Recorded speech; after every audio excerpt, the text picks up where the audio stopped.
Hi, good evening, or whenever you're watching, wrestling fans. Welcome to this week's edition of AIWF Ringside Wrestling. I am Mad Matt Caller. Oh, well, here we go. Caller. Mad Matt Caller. I like that new name, Mad Matt Caller. Yeah, maybe a cat caller. Oh, no. Anyways, Mad Matt Carter, being joined by Commissioner Rick Diesel, and as always, Hall of Famers Brian and Reagan Danzig. Welcome to AIWF Ringside Wrestling. Boy, I tell you what, Sunday night in December, you light another candle and you realize, man, the holidays are right close to us now, just about 2 weeks away. So, and it's already, for those of you with Hebrew affiliation, it's already Hanukkah. Y'all are deep into it now. I know everybody's probably real good and drunk by the fourth night. So, hey, so anyways, good to have you along. Look, we're in our off season right now. We kind of talked about it. We're going to be running shows again in spring. There's a new episode of AIWF Mid Atlantic, episode 450, that's up on the network now. It'll be on this channel, on the Ringside Wrestling channel, probably tomorrow or early Tuesday morning. But I've been thinking, like, what can we do to get through these months where we don't really have any new stuff to talk about? And then it hit me. Got the AIWF Network on YouTube. That's got tons of content from the last 30 years. Why don't we do something that is a time-tested tradition in the wrestling business and steal somebody else's idea? And the light bulb went on, and I said, I know a podcast we can steal from, and it's the Tony Schiavone podcast. What they do, if you're not aware, is they watch classic wrestling every week and just talk about what they're looking at. And boy, have I got a surprise for you. Oh, I'm excited. I think you're gonna I think you guys. I got a tingle in my jingles. Well, it's a perfect time of year for that. So check this out. Can you guys see the screen? Yep. I'm gonna Oh, look at that old. Oh man. You hear the music underneath?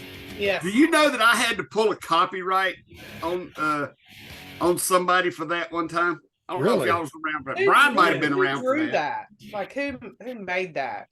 It was a band. Somebody drew it for me. For us years. I can't remember who done it, but somebody drew it for us way back in the 90s. And we luscious Kevin. Oh, Ronnie. But I had it copyrighted. And somebody used it on a t-shirt, and I got to say, cease and desist. Nah. I'm gonna cease and desist. Oh, look at Steve Niles. Get the fire in the face. And there's Brian and Abdullah from Bassett. Brian, I know you remember this. Oh, yeah. You don't forget something like that. This was our opening for a long time. Abdullah the Butcher does. Look, there's Peanut. There's Peanut. And check out these two handsome devils right here. Oh, look at that. Oh, Matt got his bowl covered up. I want to make a point here. Billy is wearing my jacket. Yeah, and look who's also wearing hose too. Yeah, that silky green and purple jacket was my jacket. Really? Who gave him the feather boa? I don't know. That wasn't mine, but the coat definitely was mine. December is not mating season for boas, according to Jesse the Body Ventura. That's March. So, but this was 98. Yes, it was. Beatings 98. It ain't been up on the network very long. No, and I wanted to use it tonight. And so, if you get a notification of copyright, Rick Diesel, please don't ask to remove because it's us. Okay. What are you looking for?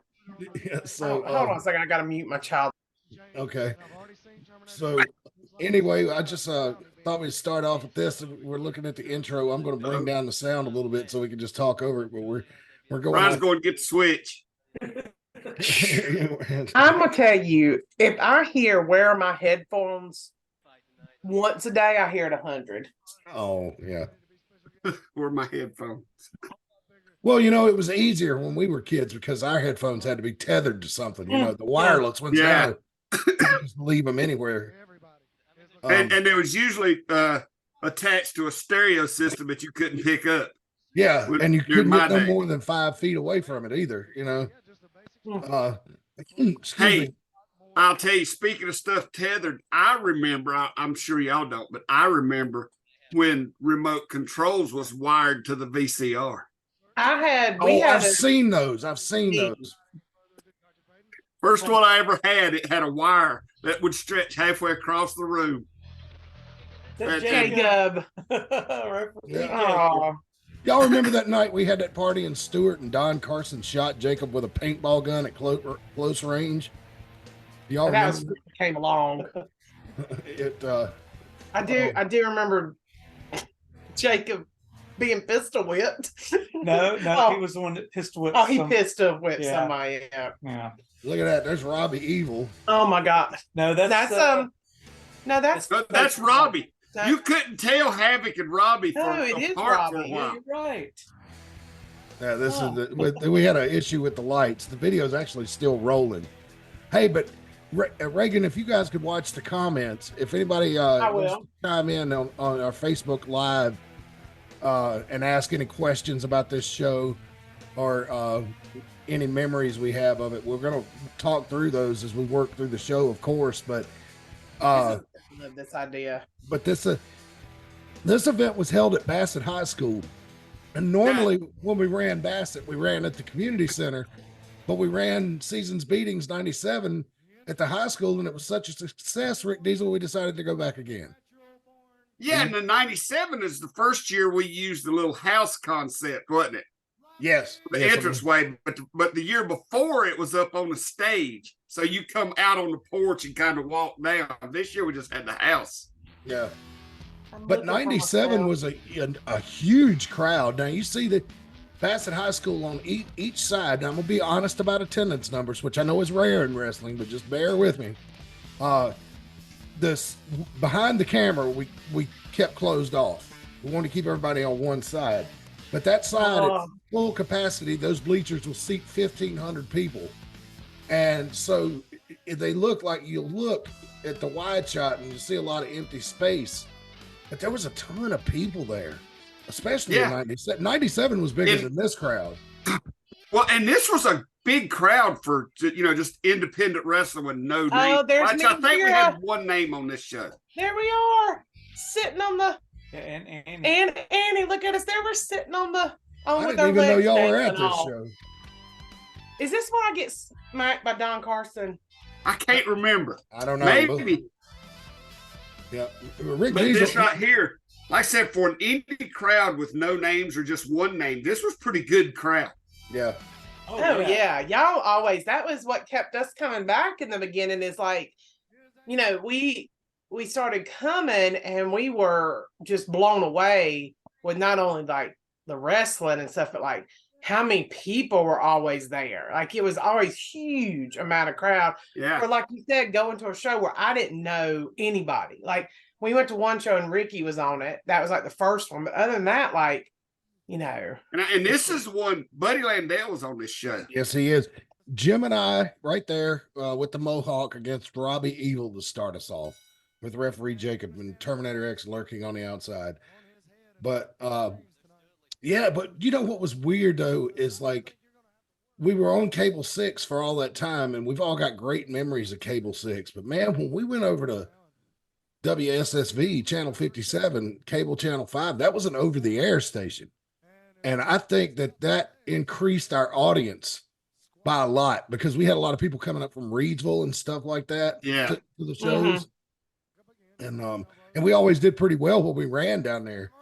So I think that really I miss punches. Man, I miss punches. Like nobody throws a punch hardly anymore. Always elbows. forearms. And forearms. Yeah. Yeah. Well, if you get a chance to watch NXT Deadline from last night, you'll see some punches thrown. Let me tell you, it's a job.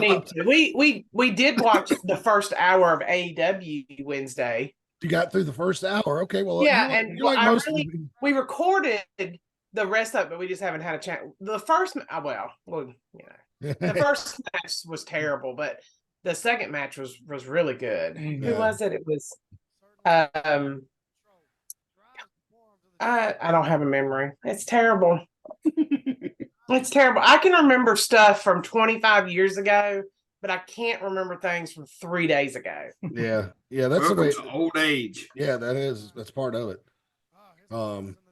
Wait till you get my age. Oh, it was Swerve. It was Yes, we're Strickland. Swerve Strickland and God, Briscoe. the Briscoe. Yes, and it was good. It was a I really bet you- good match. I bet you that was good. But Strickland's a I'm local old. boy from around here, ain't he? Strickland, Swerve Strickland. I don't know. Let me look. Oh no, Was he Shane Strickland I'll from around Google. here? I'll Google that. yeah, Google that, Reagan, because if I mess with the browser, it's gonna throw off our picture feed here. And if you don't know about the quality, folks, this was filmed in 1998 with a VHS camcorder. So yes, it's not crystal clear in HD. And it was transferred from a VHS tape over to a computer and then transferred over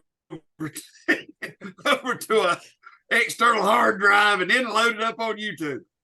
Yeah, Shane Strickland. yeah. Where's he from? Washington, Tacoma, Washington, Oh, Okay. Pennsylvania. So let's see, professional wrestling career. He was Pennsylvania and Maryland. I think I must I be think I thinking of know a who- different one then. yeah. Combat Zone Wrestling. And then the Evolve Wrestling. Is Combat Zone making a comeback or are they still kind of floundering? I thought they were out of I haven't business. heard anything. Last time I looked at their last time I looked at their website, it didn't look like they had done anything with it in 4 or 5 years, but I might be mistaken. Really? Yeah, but that was probably 6 months ago.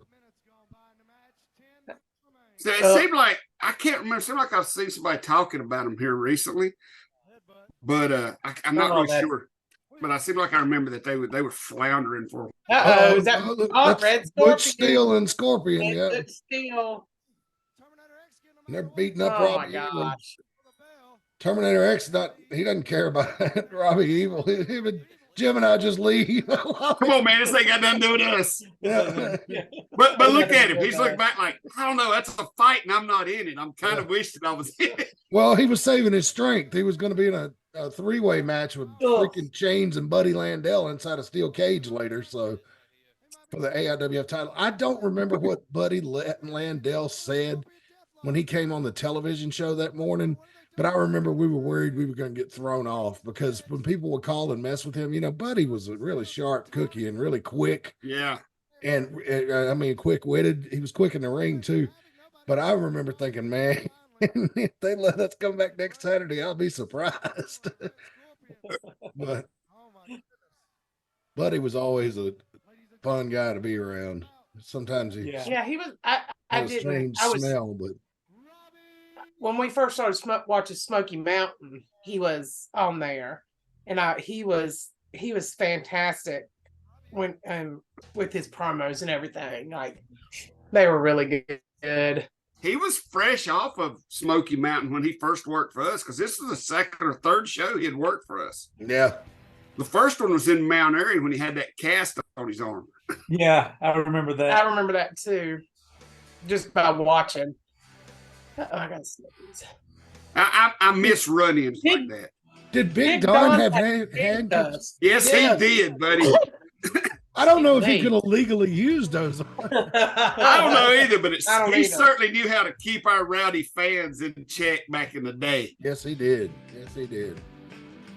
If Big Don's out there watching, I hope you I hope you're doing all right, my man. But let's see who's next. We've had to, because of copyright on YouTube, we've had to dub over. That's why you're hearing this generic music. But I got to give you credit, Rick Diesel. You try to do your best to make the music fit That the a War mood. Machine woman? No, that's Denise Oh, Holiday. that's Is Denise. that Denise? Yes. She's coming out to referee the next match. Oh, I don't remember. She was a special guest referee for this match. Yeah. You'll understand when you see it. And What I was you just- saying about the music, Matt? I think you do a real good job of trying to find something in YouTube's library that kind of fits the mood and is kind of similar to what the actual copyrighted music was. Am I doing okay? I think so. You've got a lot more patience with it than I do. If I don't find it within the first 10 songs I listen to, I usually just pick something. All right. Yeah, I so- try. I'll always watch. You know what I'm saying? And I'll listen to the song they have, and then watch them come out, and I'll be like, all right, I'll get that image in my mind, Mhm. and then I'll go and do the search. Well, I thought this one matched pretty well too. Check this out, Brian and Reagan. Watch who comes out here. Oh, I think, let's see. You can guess if you want to. If you want to play a game. This the bodyguard. Yeah. Yes, it is. Nice job. Theater music does fit it. It Yes, does. that was the test right there. That was the test. And here he is. There he is. The bodyguard, Jim Bolin. Oh, I my think he was Lord. calling himself Slim Jim Bolin by that time, which he was not, but you know, still it was funny. That's one of his ironic nicknames. Yeah. Yeah, it's like my cousin Bobby always called me Shorty. You know, I'm 6'4", and he always called me Shorty. I have to thank the bodyguard Jim Bowen for bringing us to wrestling and leading to my life. So if it So he wasn't was for the- him, we would never have come. He was the one that brought y'all to the show for the first time. Yeah, we met him when we were stalking wrestlers at the Adams Mart downtown in Winston, which is now the Marriott. Yeah. He was there and started talking to us and told us he was a wrestler, which, you know, Of course, you didn't believe him. yeah. And well, at the beginning we did. He's like, "Yeah, I'm a wrestler for this wrestling organization. We're gonna have a show in wherever that fruit stand was. I don't. What city is that? P&B Produce in Martinsville. Yes, P&B Produce. Yeah. He says you should come and watch me wrestle. And we're like, oh, okay, because you know we're girls and there's a boy talking to us and inviting us to wrestling, so we went. So, oh, you can't hear what he's having to say. I can turn it up. Hang on. Yeah. That's right. Oh my! Anybody want a t-shirt tonight?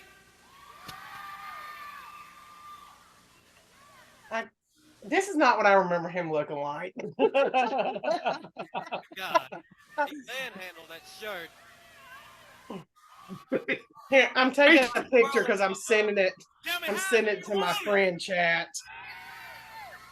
I tell you what, Tell those Billy, girls to get on here and watch this. Tell them to get on Facebook and YouTube. I'm trying. They're not.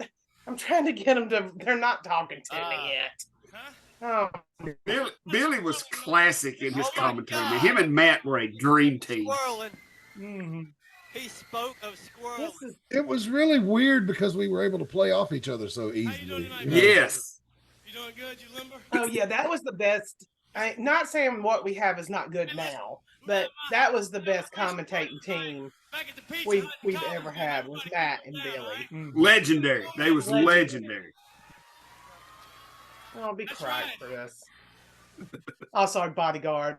Whoops. Oh my God. Guess. All right. Who's his opponent? Guess. Kool-Aid. Nope. Ah, But if his opponent's watching, you might get an email after that. Yeah. After that Yeah. Yeah. You might.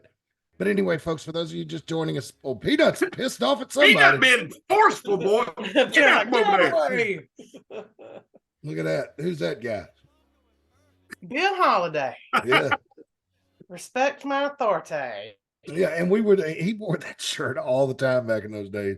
And look, Oh, there's Jack. getting attacked. Oh no. Jackie Anderson attacking.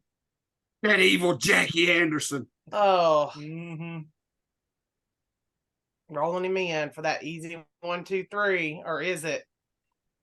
Or is it even started yet? Well, Big Jim Boland's too busy flirting with Denise. Mhm. And so, Well, if I'm not mistaken, that's what this whole thing was over. Right. Yeah. Was he- yeah. Oh, I think they was battling for Denise. I mean, Yeah. you know what I'm saying? Or he had messed with Denise and Bill had called him out on it or something. And that's how this match got put together.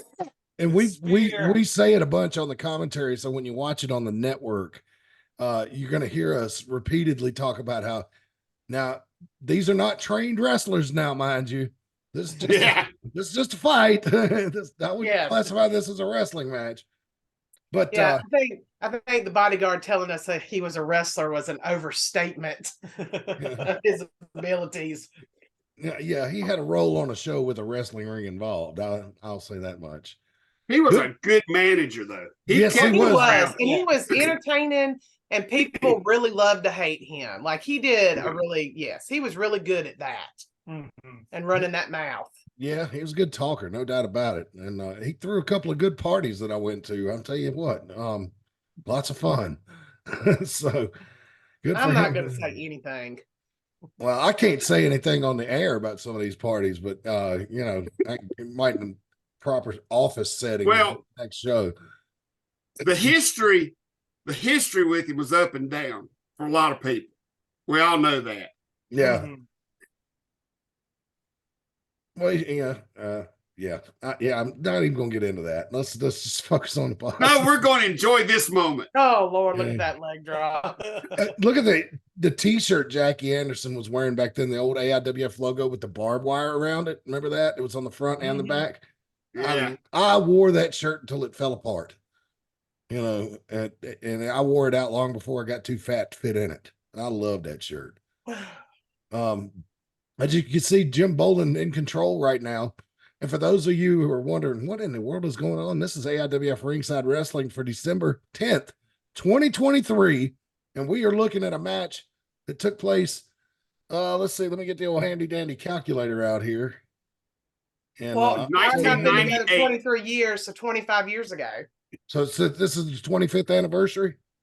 I guess so, because you said 98, right? And it's 2023. Yeah. So we're celebrating the 25th anniversary of Seasons Beatings 98. And Denise had no experience as a referee. I don't think she'd ever paid attention to a referee in a wrestling match before. Even though she was married to one. Yeah. That's probably why she didn't pay attention. Mhm. Yeah. Exactly. Look at this. Bill Holiday with a pretty decent Irish whip there. I don't know what that was, but he Looking just like ran Ole it. Anderson. Yeah. Look at Denise counting 1, 2. Good Lord. Oh, almost. If she Yeah. counted any slower, Count. she'd be counting backwards. Mhm. Well, now keep in mind the whole thing about this was she turning on Bill for Jim Bolin? Yeah, we didn't know where her loyalties lied because Right, Denise we was didn't know pretty where quiet. loyalties was because I remember, at the end of this was a big surprise at the end of this match. But the fans were really looking forward to it. There was a lot of buzz about this match, I know. and I it mean, was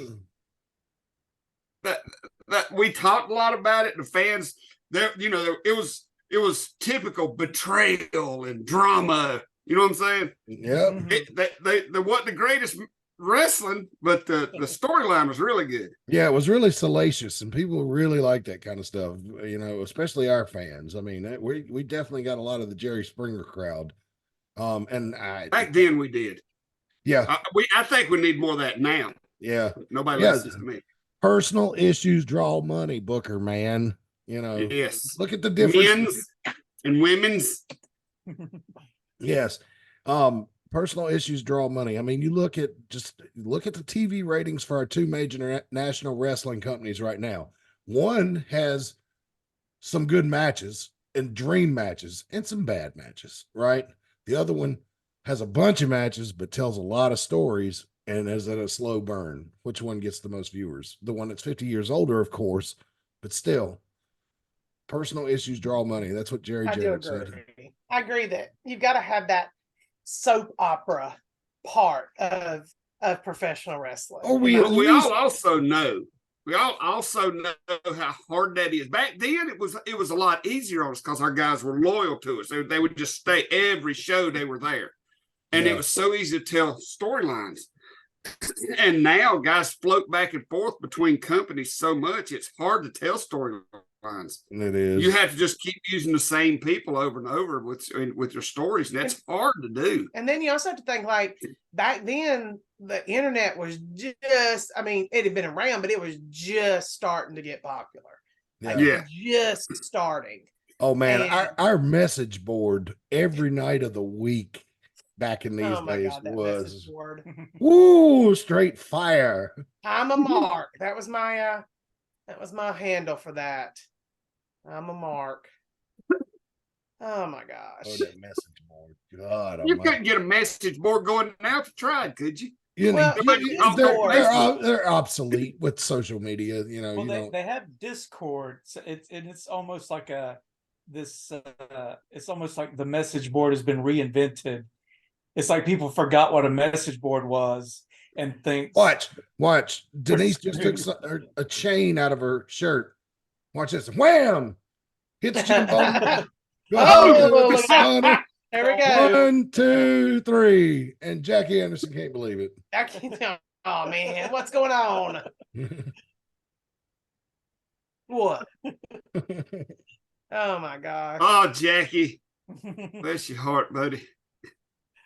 Man, I'll tell you what, every time, I would like to say Jim Bowler wasn't the greatest wrestler, but he was a hell of a manager, and every faction he started gained traction. He was charismatic. I mean, Yes. he was charismatic in the ring. He was charismatic outside of the ring. Like he did a really good job when he was just a manager.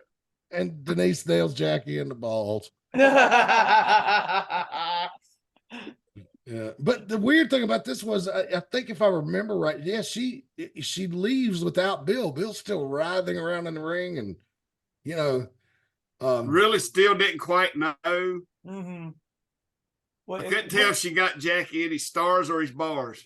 maybe a little bit of both. they don't leave the ring. She's proven her loyalty to Bill Holiday, but you still don't know if the marriage is on the rocks or not. I can tell you it wasn't, because they're still together. So Yes, they are. Yep. So another rare thing in wrestling. Yeah, let's see it. Oh. Bill and Denise, Brian and Reagan, and that's about Dean, Rick Diesel and Ginger. Oh, what is this? This is a This it's just something we threw in there as a break. yeah, well, You gotta listen to this. Okay. The price is right. Yeah. The price is right. Yeah, the price is right. Check the mic and make sure it sound right, boys.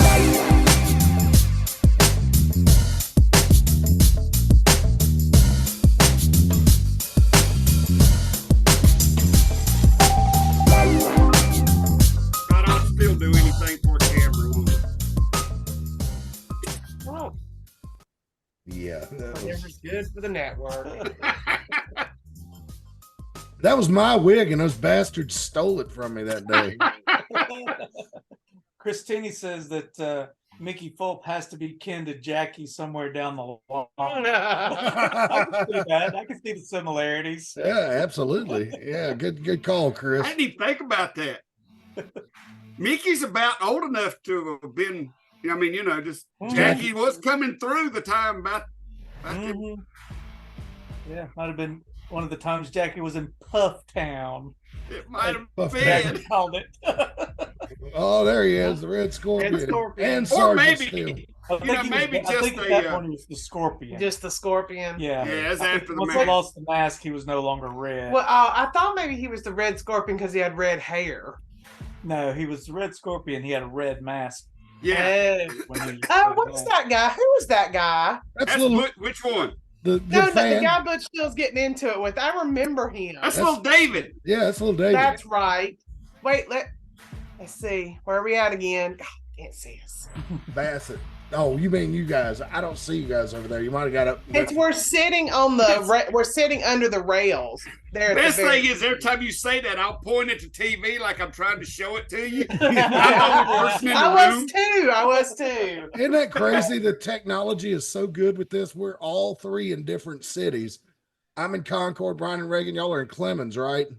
Yeah. And then Rick Diesel's in Mount Airy, and it feels like we're all just sitting in the same room watching TV together.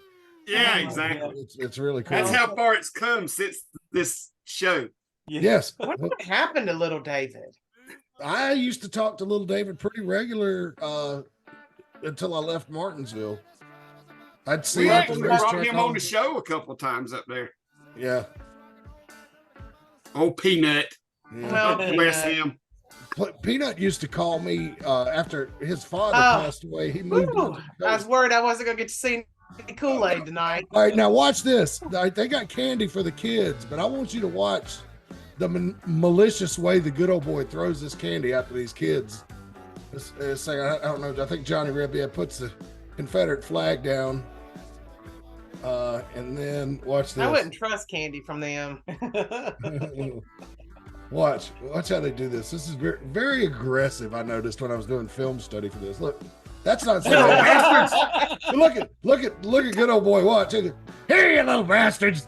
Eat this candy. Eating the hogs. Kid gonna lose an eye, man. Yeah. What a mighty. Johnny Reb threw that up there to hit that guy in the chest. Woo.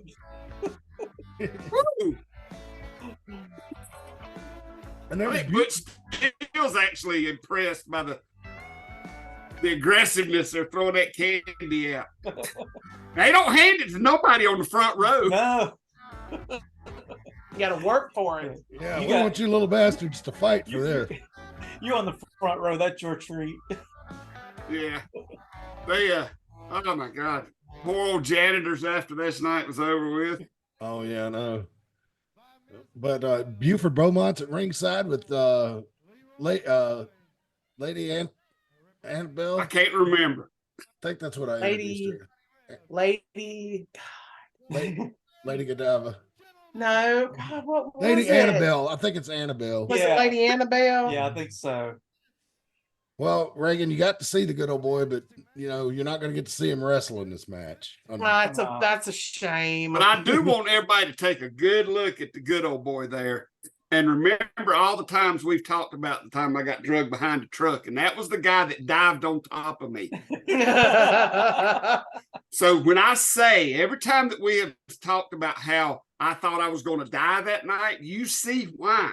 Mm-hmm. Yeah, because y'all were moving at He a ain't pretty no good. little young'un. He wasn't no little young'un. God rest his soul. Yeah, I don't think he dove on you. I think he just fell. Well, I mean, that's all I know is he just come from out of nowhere by the camera, and I went. Oh, you talking about the good old boy? Yes. Yeah, Mr. Kool-Aid, everybody called him. Yeah. Oh yeah. Oh yeah. Yeah. He also had the back of his truck was full of Mountain Dew bottles. Like I'm talking about like hundreds of them. yeah, but he used those because he dipped, and he'd spit in them. Is that what it was? Yeah, That's even grosser. yeah, It's the half full ones you got to watch out for. yeah. Remember, kids, Mountain Dew ain't brown. Don't drink that one. No, do not drink the brown Mountain Dew. But you know, it's funny. Sergeant Steele was with us here, and then he left for a while, and then came back in the early 2000s and was champion, right? Yeah, Yeah. I just And he- reconnected with him on Facebook. I think we're Recently. friends on Facebook. Don't drop his shoot name if you can help it. I'm not that dumb. I mean, some of them I will because it don't matter, but Yeah, he might want to stay away. but you know the majority of the people on this show is in the Hall of Fame now, ain't they? I'd say Who's so. not? There's a few that's not, that just kind of maybe blew through. Buford Beaumont, I don't think is in the Hall of Fame, is he? I don't think so, but he needs to be. oh, huh? Well, it kind of maybe breaking that wall again, but he is as a Phantom, Oh, okay. because the Phantoms is in, and he was a Phantom. Yep. I can't remember which one he was though. He was Do the you ultimate remember? Phantom. He was the what? The He ultimate was Phantom? the ultimate Phantom. Yeah, but Well, what? he became the. But when we had the four, there was a time we had the four Phantoms. Yeah, we had. He was Nate- Mongo Phantom. for a while. yeah, he was Mongo. Mongo. Yeah, Mongo. Yeah, and then he became the ultimate Phantom. Right. So he's basically in there as two Phantoms, because Yeah. the Phantoms just went in as a group. Yeah. Anybody who's ever been a Phantom was in there. Yeah, so that was Nature Boy Phantom, Double J Phantom, Crippler Phantom, Mongo Phantom, and Ultimate Phantom. Yeah. And then just the Phantoms, which there was the two originals. Mm-hmm. So And we named Sarah about, Phantom in the AIWF. You are in the Hall of Fame, whether you like it or not. they did They did we did the famous Horseman ripoff with them in '97, and I remember Pro Wrestling Illustrated would not print the names we sent in in the arena reports. They would always just say Phantom number 1, Phantom number 2, Phantom number 3, Phantom number 4. Yeah. They never wanted to copy, I guess they were afraid of copyright Nature Boy Phantom. What? Well, I mean, there's been plenty of Nature Boys, so I don't know. And there's a fucking Nature Boy on every corner. Yeah, I know. Yes. I was not going to cuss tonight. I was not going to cuss. And then there I go. What's the matter? Did you drink some of Ric Flair's energy drink and get all wild up?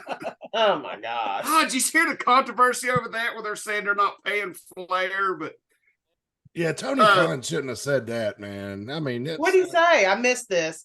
Tell you, I've been really sick, so I've been working and then just coming home and vegging out.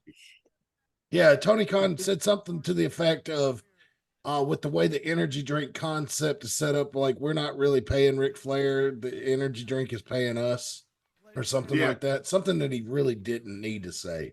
That's weird, it was uncalled for. I agree. That's one of those like where you don't want to break that fourth wall for wrestling. Like you can say some things when it's 25 years in the past, doesn't matter, if you break kayfabe and say something, but not when you're in a honest to God angle right now with the person. Yeah, and fans, just as a reminder, if you're just tuning in, we're watching on its 25th anniversary AIWF Seasons Beatings 1998. Tag team match in the ring. Johnny Reb right there in the blue with his partner Buford Beaumont against the Mercenaries, the Scorpion, and Sergeant Butch Steele. And that is the Scorpion in the ring right now with Johnny Reb. Another thing that is interesting about AEW right now is they're going to have Sting's final match in Greensboro in March. Brian and Reagan. That's where, yes, I want to go to that. That's remember I told you they were coming, and I want to go. Oh yeah. I think tickets are already on sale, or they go on sale this week. I think they just went on sale last week, so you should have plenty of time to get good seats. I feel like I should see this match since I was there for the Hogan Sting match. Oh, I feel like that would put a bookend on my Sting wrestling thing. Oh, I thought maybe you just wanted reimbursement somehow. No, that's from Hacksaw. I should have went up to him at WrestleCade like, you owe me. You owe my mother. He probably would have got a kick out of that story. He probably would have. Maybe I should next time if I go tell him that story. Well, I know where he lives in South Carolina, but I wouldn't recommend going down there because the last time somebody tried to break in his house about a year ago, it ended really bad for them. So that's the thing is like people just don't know. Like, yes, wrestling is what it is, but you got to be one tough son of a bitch to be a wrestler. Especially if you came up and were on the main events in Mid-South in the early 80s like Hacksaw was. You had to be a tough bastard. So Well, and you can sit and watch what we're doing right here. And that right there was typical for the time. It was so much different back then than it is now. There's not all the high flying chain acrobatics jump. You know what I'm saying? No. What did I say that's so funny? Nothing. It's not what you said. Oh, okay. It's nothing. I'm not gonna say anything. So, but I mean, it's a different style, but even back then. Well, back then you had two types. It seemed like you had two types of wrestlers. You had technical wrestlers and you had three. You had technical wrestlers, you had brawlers, and you had hardcore wrestlers. So that was the three big things in the late 90s, early 2000s, in my opinion. Yeah, the high flyers hadn't really made their big thing yet. There was a few around, but back then somebody come off top rope, everybody's like, whoa! Yeah. That's why Daniel was so popular, because he's one of the few that was, he's like one of the only. He was our original high flyer. Yes. Yeah, and after Daniel left, there was a lull there for a few years until the Myrtle Beach Boys started showing up. Right. Ace, Frodo, Stevie, Lurch. Who was the other one? Luke, I think. Yeah, Luke. And they started. Christopher. And yeah, Frodo. And then DJ, what was his Christopher was Frodo, right? I don't remember that part of it. Yeah. I don't remember Lord of the Rings names. Yeah, the one that was Frodo is the one that I really thought was a bastard. But all the rest of them I love. Stevie's And then like there a was brother. I can't remember Blake, not Blake. I just remember his real name. I can't remember his work name. Maybe shouldn't have aired my dirty laundry about Frodo. I'm We trying to just let it think who you're slide. talking And about. I'm trying to say, don't say DJ. Blair Sky was another one. Yeah, no, yeah. Blair Sky was somebody else. He was from somewhere else. I don't was I mean, was that DJ? No, No. he was from that area. Oh, but okay. He didn't run with. He wasn't with that group, but he was. But he was from that area. Stevie told me the first time, this has been years after the fact, he was like, the first time I met you, I thought you was some kind of fucking mark. And I was like, what do you mean by that? He said, you came back in the dressing room after our match and was congratulating us on all the high flying, really fast shit we were doing. And I told him, I was like, well, yeah, dude, I've been with the company about 8 or 9 years at that point, and we had more of a lumbering style until you fuckers came along. And now Lumbering. yeah, and I said, but I can't remember if I said that exact word to him, but I told him, I was like, man, y'all really have picked up the pace out there tonight, and I've never seen anything like it. I hope you keep coming back, and I just, Yeah, because they're the ones, because of that, that's what led to the Crazy 8 tournaments. Yeah. And so, Yeah. And when the Crazy 8 tournament was Tim Dolan's, I think that was his idea. Or he Yeah, either came up with it or he organized it, or both. Because the first one was at West Forsyth High School. Yeah. With the mighty Chris Severn. Chris Severn. I know Chris is out there watching. What's up, Chris? Let's see here. I thought he was going to side box landing. Well, he tried to backwards DDT him. Didn't get all of it. 1, 2, 3. They got him. So I feel like his long johns might have been tied around his legs. could have been. Might have cut off the circulation. Johnny Reb's trimmed down a lot over the years. He's probably half the size now, or maybe a third that he was. Yeah, he's trimmed down a lot. He was Jack Daniels back then. Chris Severn just sent me a text and said, "What's up, Matt?" See, I told you he was watching. I still to this day hope that I can someday find that video where I come out in elk and dressed as Johnny Reb. Oh yeah. Was that the night that Brian burned the Confederate flag? I think it was. Yeah. Yeah, it was. Yeah. That was so good. Yeah, and we learned that night that flags are made of flame retardant material. So if you're going to burn one, you need to soak it in kerosene before you. Yeah, I don't see how these people burns these flags at these protests. I ain't never quite figured out how they done it so easily. We got it going eventually, but yeah, it took a while. And I remember there was a picture on the website for the longest time of Brian holding the flag up while it was burning, and it said, "Brian Danzig shows his Southern pride." It said glowing with Southern pride. Oh, is that what it was? Yeah. Now, this is the AIWF's version of Rowdy Ronnie, we called her. It's what Chains calls her. He was Chains' TVA manager at the time, and she's going to have her first match right here. They called her Chains' old lady. Yep. But I'm gonna tell you what. Now he's married and got his daughter has the absolute coolest name on the planet. Who's that? What's that? Chains' daughter? Yes. What's her I name? don't dox that. I won't. But But you know what? I don't remember. I didn't remember her being called Rowdy Ronnie. We didn't. I just That was something. Ronnie. That was something Chains called her. Off to the side. We didn't call her Rowdy Ronnie in public. We just called her. Is that JT Sledge? JT Sledge? Okay. Yeah, that was in his short run with the TVA. Yep. Mm-hmm. Everybody was really excited about this match because we didn't see women's action very often. And I don't remember this at all.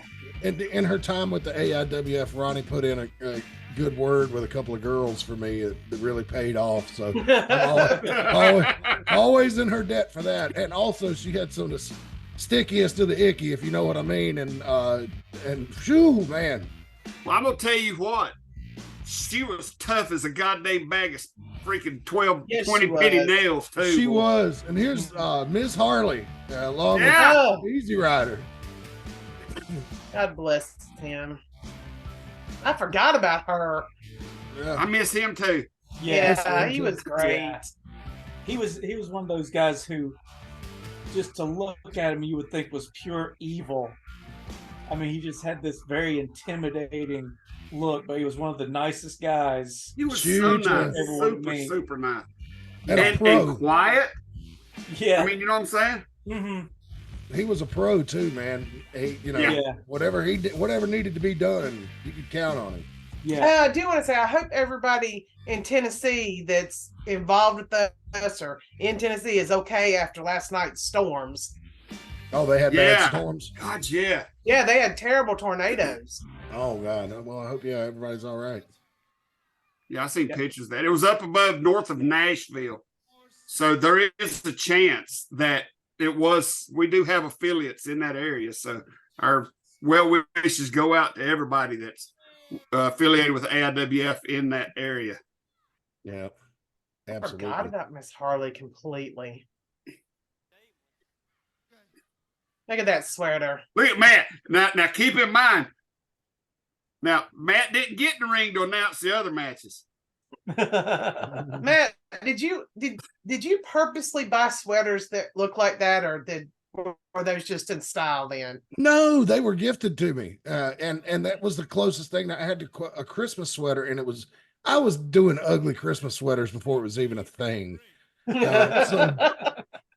And that sweater you had to be really careful with because you see it. Look, you can't really see it here because the picture quality is not so good. But like, there's little puffy loops up and down the sleeves and up the front. Now you had to be real careful. You had to wash it on delicate, all kinds of stuff. It was real easy to mess up. Back then, No. Matt Carter was very particular about the way he dressed when a camera was anywhere near him. Yeah. I also remember Matt smelling nice. He was very conscious of his image. You were a pretty boy, Matt. He was. Thank you. I mean, Well, my friends liked it, so yeah. I mean, hey, yeah, that worked out right. That was one of the ones that I that worked out great for you, didn't it? yeah. Yeah, at least for the first 2 years. But anyway, look, there's David Webb pulling his zipper. Oh, Lord. I don't know what he's doing with his hands in his pocket. What is he wearing? I never knew what he was doing with his hands in his pocket. Man, Even now. Was he like our commissioner? Commissioner, yeah. Yeah. Yeah, he was. He was our commissioner for a long time. Hey, Reagan, the reason I don't wear the smell good anymore is because most of the time it's warm weather at the park. And if I wear cologne, the mosquitoes just eat me alive. Oh, yeah. But I still got I'm not nice- saying you stink now. I just have a memory of you always smelling very nice. Oh, yeah. Well, I found this cologne that I really loved called Dracar Noir. And oh, And yeah. I used to wear that all the time. And then Dale Earnhardt Jr. put that shit on his race car and everybody started wearing it. And so I got pissed off and stopped wearing it. And it took me years to find another smell that I won't tell anybody the name of. Who is that? That's GW. Yeah, he was a security guy. Oh, Yeah. I forgot about him too. I He- think He owned a horse he farm. ref this, didn't he? Yes, he's referee for this match. Yep. That was what my announcement in the ring was about, was that, and John Carson was giving me the business like it was my fault that GW got chosen to referee. But there was a bunch of us begging to ref this match. David Webb wanted to ref it. I wanted to ref it. And I think to keep everybody from getting mad, they gave the assignment to GW because GW was generally liked by everybody. But look at this. He didn't hold the ropes for Miss Harley. So Like I'm telling you, Ronnie had a lot of friends in the AIWF because she was just super nice to everybody. And she's Well, real cute. I could That say, helped too.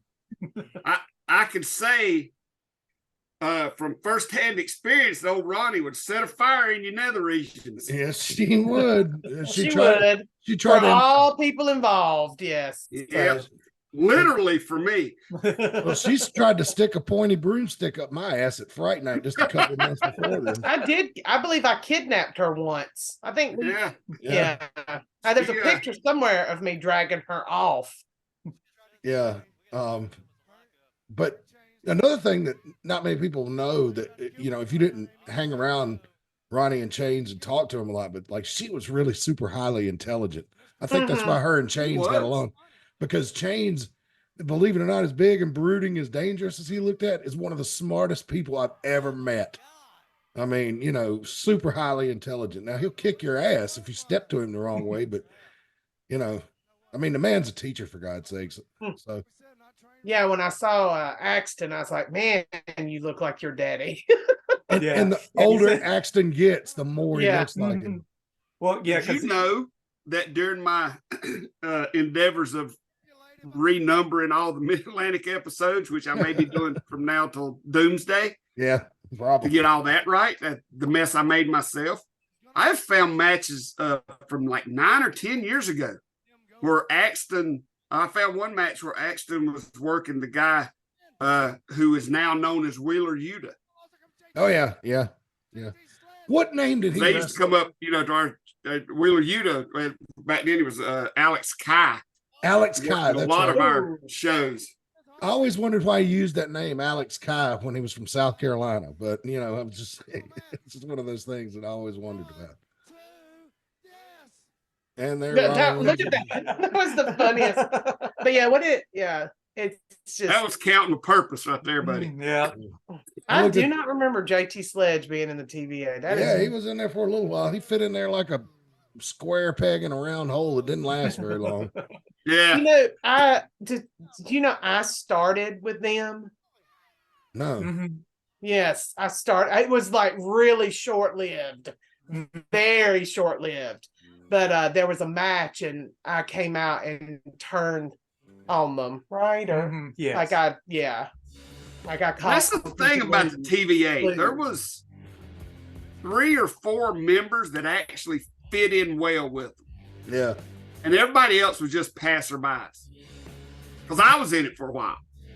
Were you? I did not remember that little Well, factoid I was that kind of you like had. an honorary member because, there's pictures of me and Carson. I never got into the purple, but Uh-oh. I introduced you as Commissioner Rick Diesel at the time. So, that was when I had my effing commissioner shirt. oh yeah. God, I love that.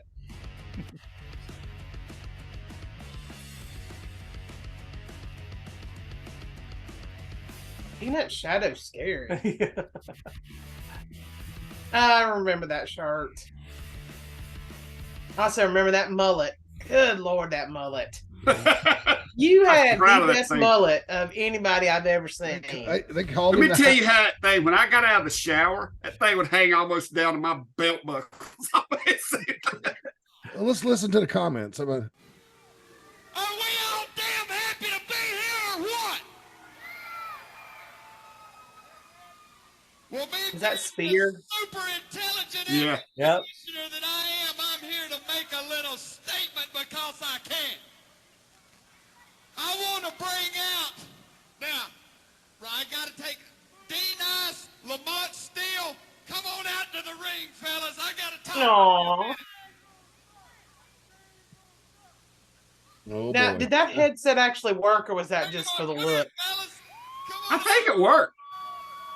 Yeah, but you But had to plug. my hat kept sliding around, so I couldn't keep it on. And I can't stand still. Even back then, I had to pace back and forth all the time. Look at how cute D-Nice is. Oh, he was so cute. Oh, I had the hugest crush on him. I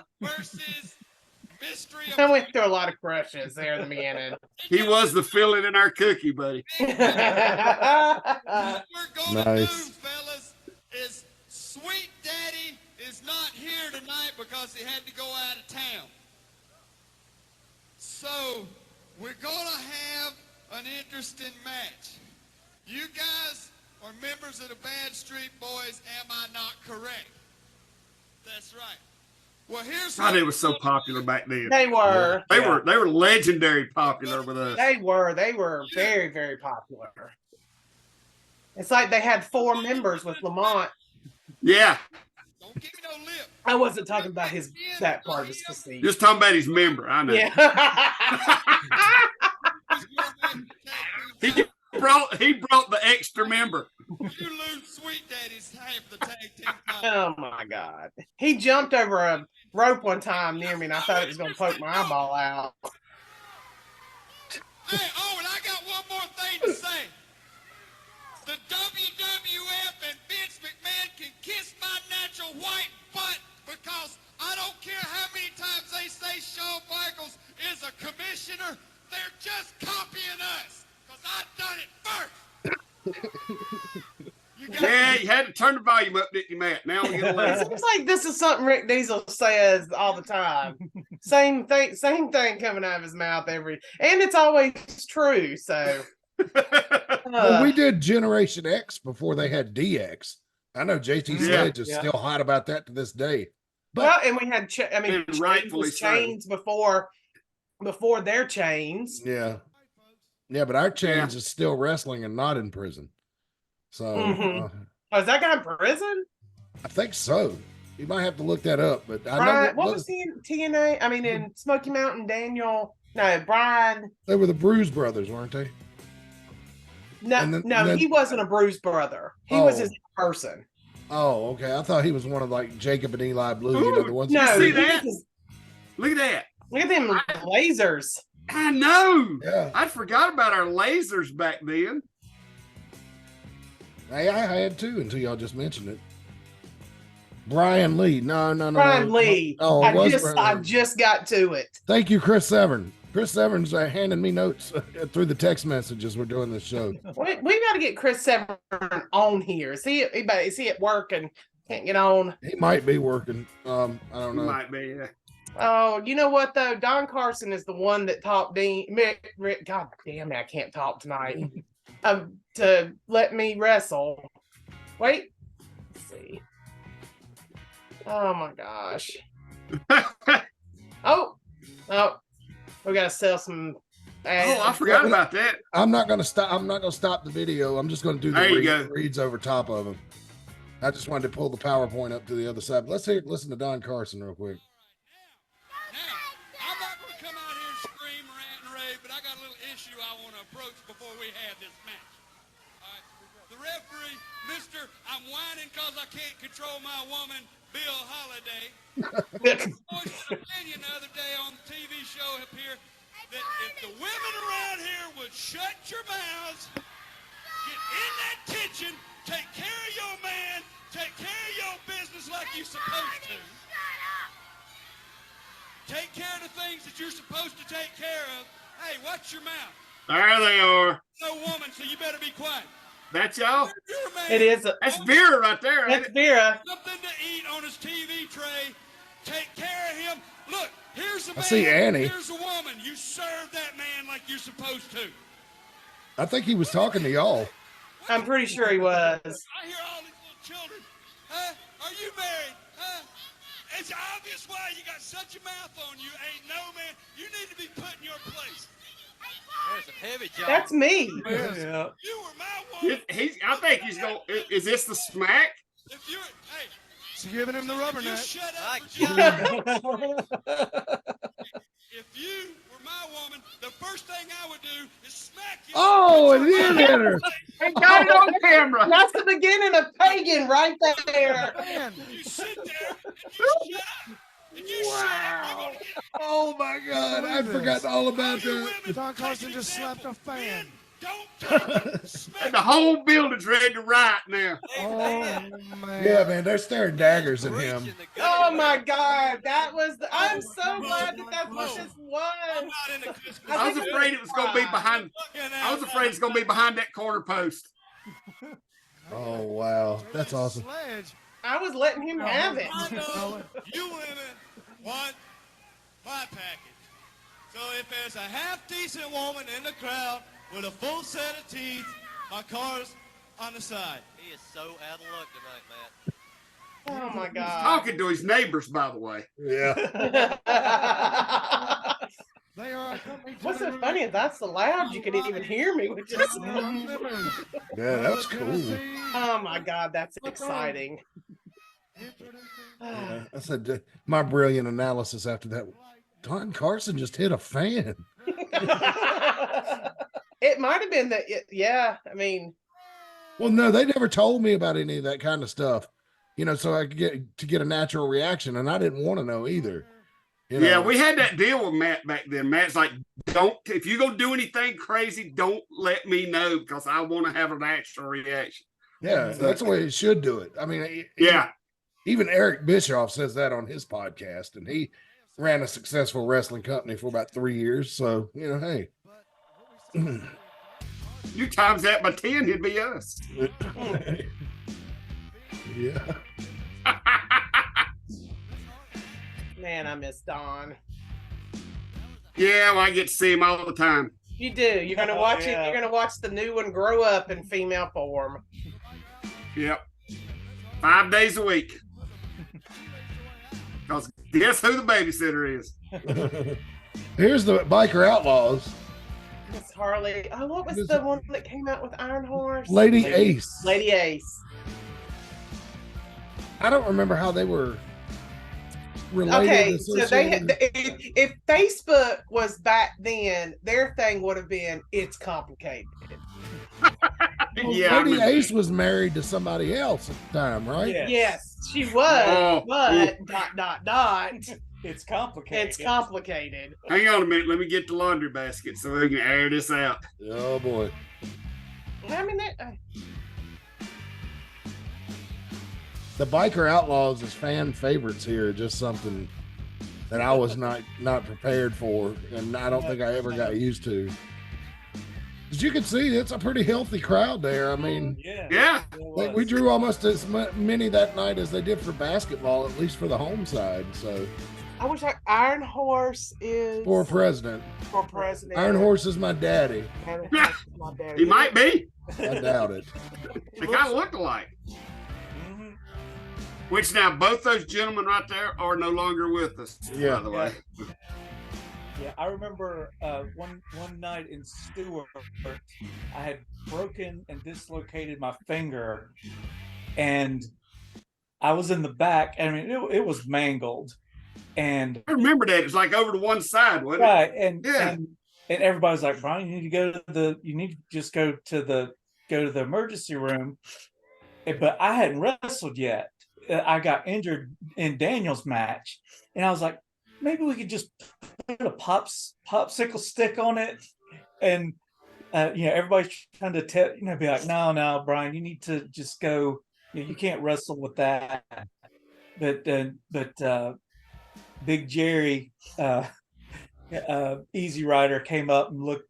He just looked at it. It's like, no, you got to go. I was like, okay. Like I wasn't about to argue with him. It was just like, he was one of those guys, who he didn't talk often, but when he did, you listened. You listened, yeah. Yeah, because you knew he was serious. He's and like, concerned. no. It's like, no, you need to go. You need to go right now. It's like, okay. Yes, sir. And they came. I think one of the scariest things I ever saw was that time in Smith Grove where the ropes broke. Yeah. And he hit the floor. Oh yeah. That was scary. We were, I don't know if we were watching then or if we were I have that. recording. I have that on We- video. I'm not sure it's on the network, but I do know. I'm not at that match, maybe on the network. I'm not sure. But I do know that because the opening of this that Matt showed where Jim Boland coming out with the football was from that show. Oh yeah. Okay. Okay. That's the show that Ricky Morton was there. Yeah, Ricky Morton was there, and we took the top rope broke, so we took the bottom rope off and put That's it on right. the top rope, and we strung barbed wire around for the third rope for the bottom rope. We And had we're- string barbed wire. the scene where you guys tried to put Ronnie through the table that didn't break was from that show, because Ricky Morton was working chains in the in the match in the ring. Yeah. That was the same day that Ricky had worked the Mount Airy show for us that afternoon, and we used the other company's ring, and Ricky wouldn't. The match went like 5 minutes because Ricky said, "I ain't getting in there breaking my ankle on that stupid padding that they got." Because they had too much padding on the ring. Oh wow, yeah, that's not good. Yeah. Oh, I'm just still basking in that video of Don smacking me. Because I mean, when you think about it, that is the beginning of me getting involved with AIWF wrestling. It all led up to right now. Yeah. That was where your path to being Reagan Danzig began, and this I know. show and everything for you started that moment. I know, all my children. You're like Chris Rock. It all started with the slap. Yeah. Let's think what would have happened if that never happened. Have y'all seen his stand-up where he addresses that on Netflix? I think I had heard about it, but not. I haven't watched it. Well, I can't tell the joke proper because you have to drop an M-bomb to make it sound good, and it's not. I'm just, I'm a white guy. I'm not gonna let the trolls on the internet have that piece of audio to haunt me for the rest of my life. So, but it's really funny. But it involves, y'all put that on the internet, and he goes into a whole routine. Oh Lord, it is so funny. I mean, We'll have to look at that. Burns.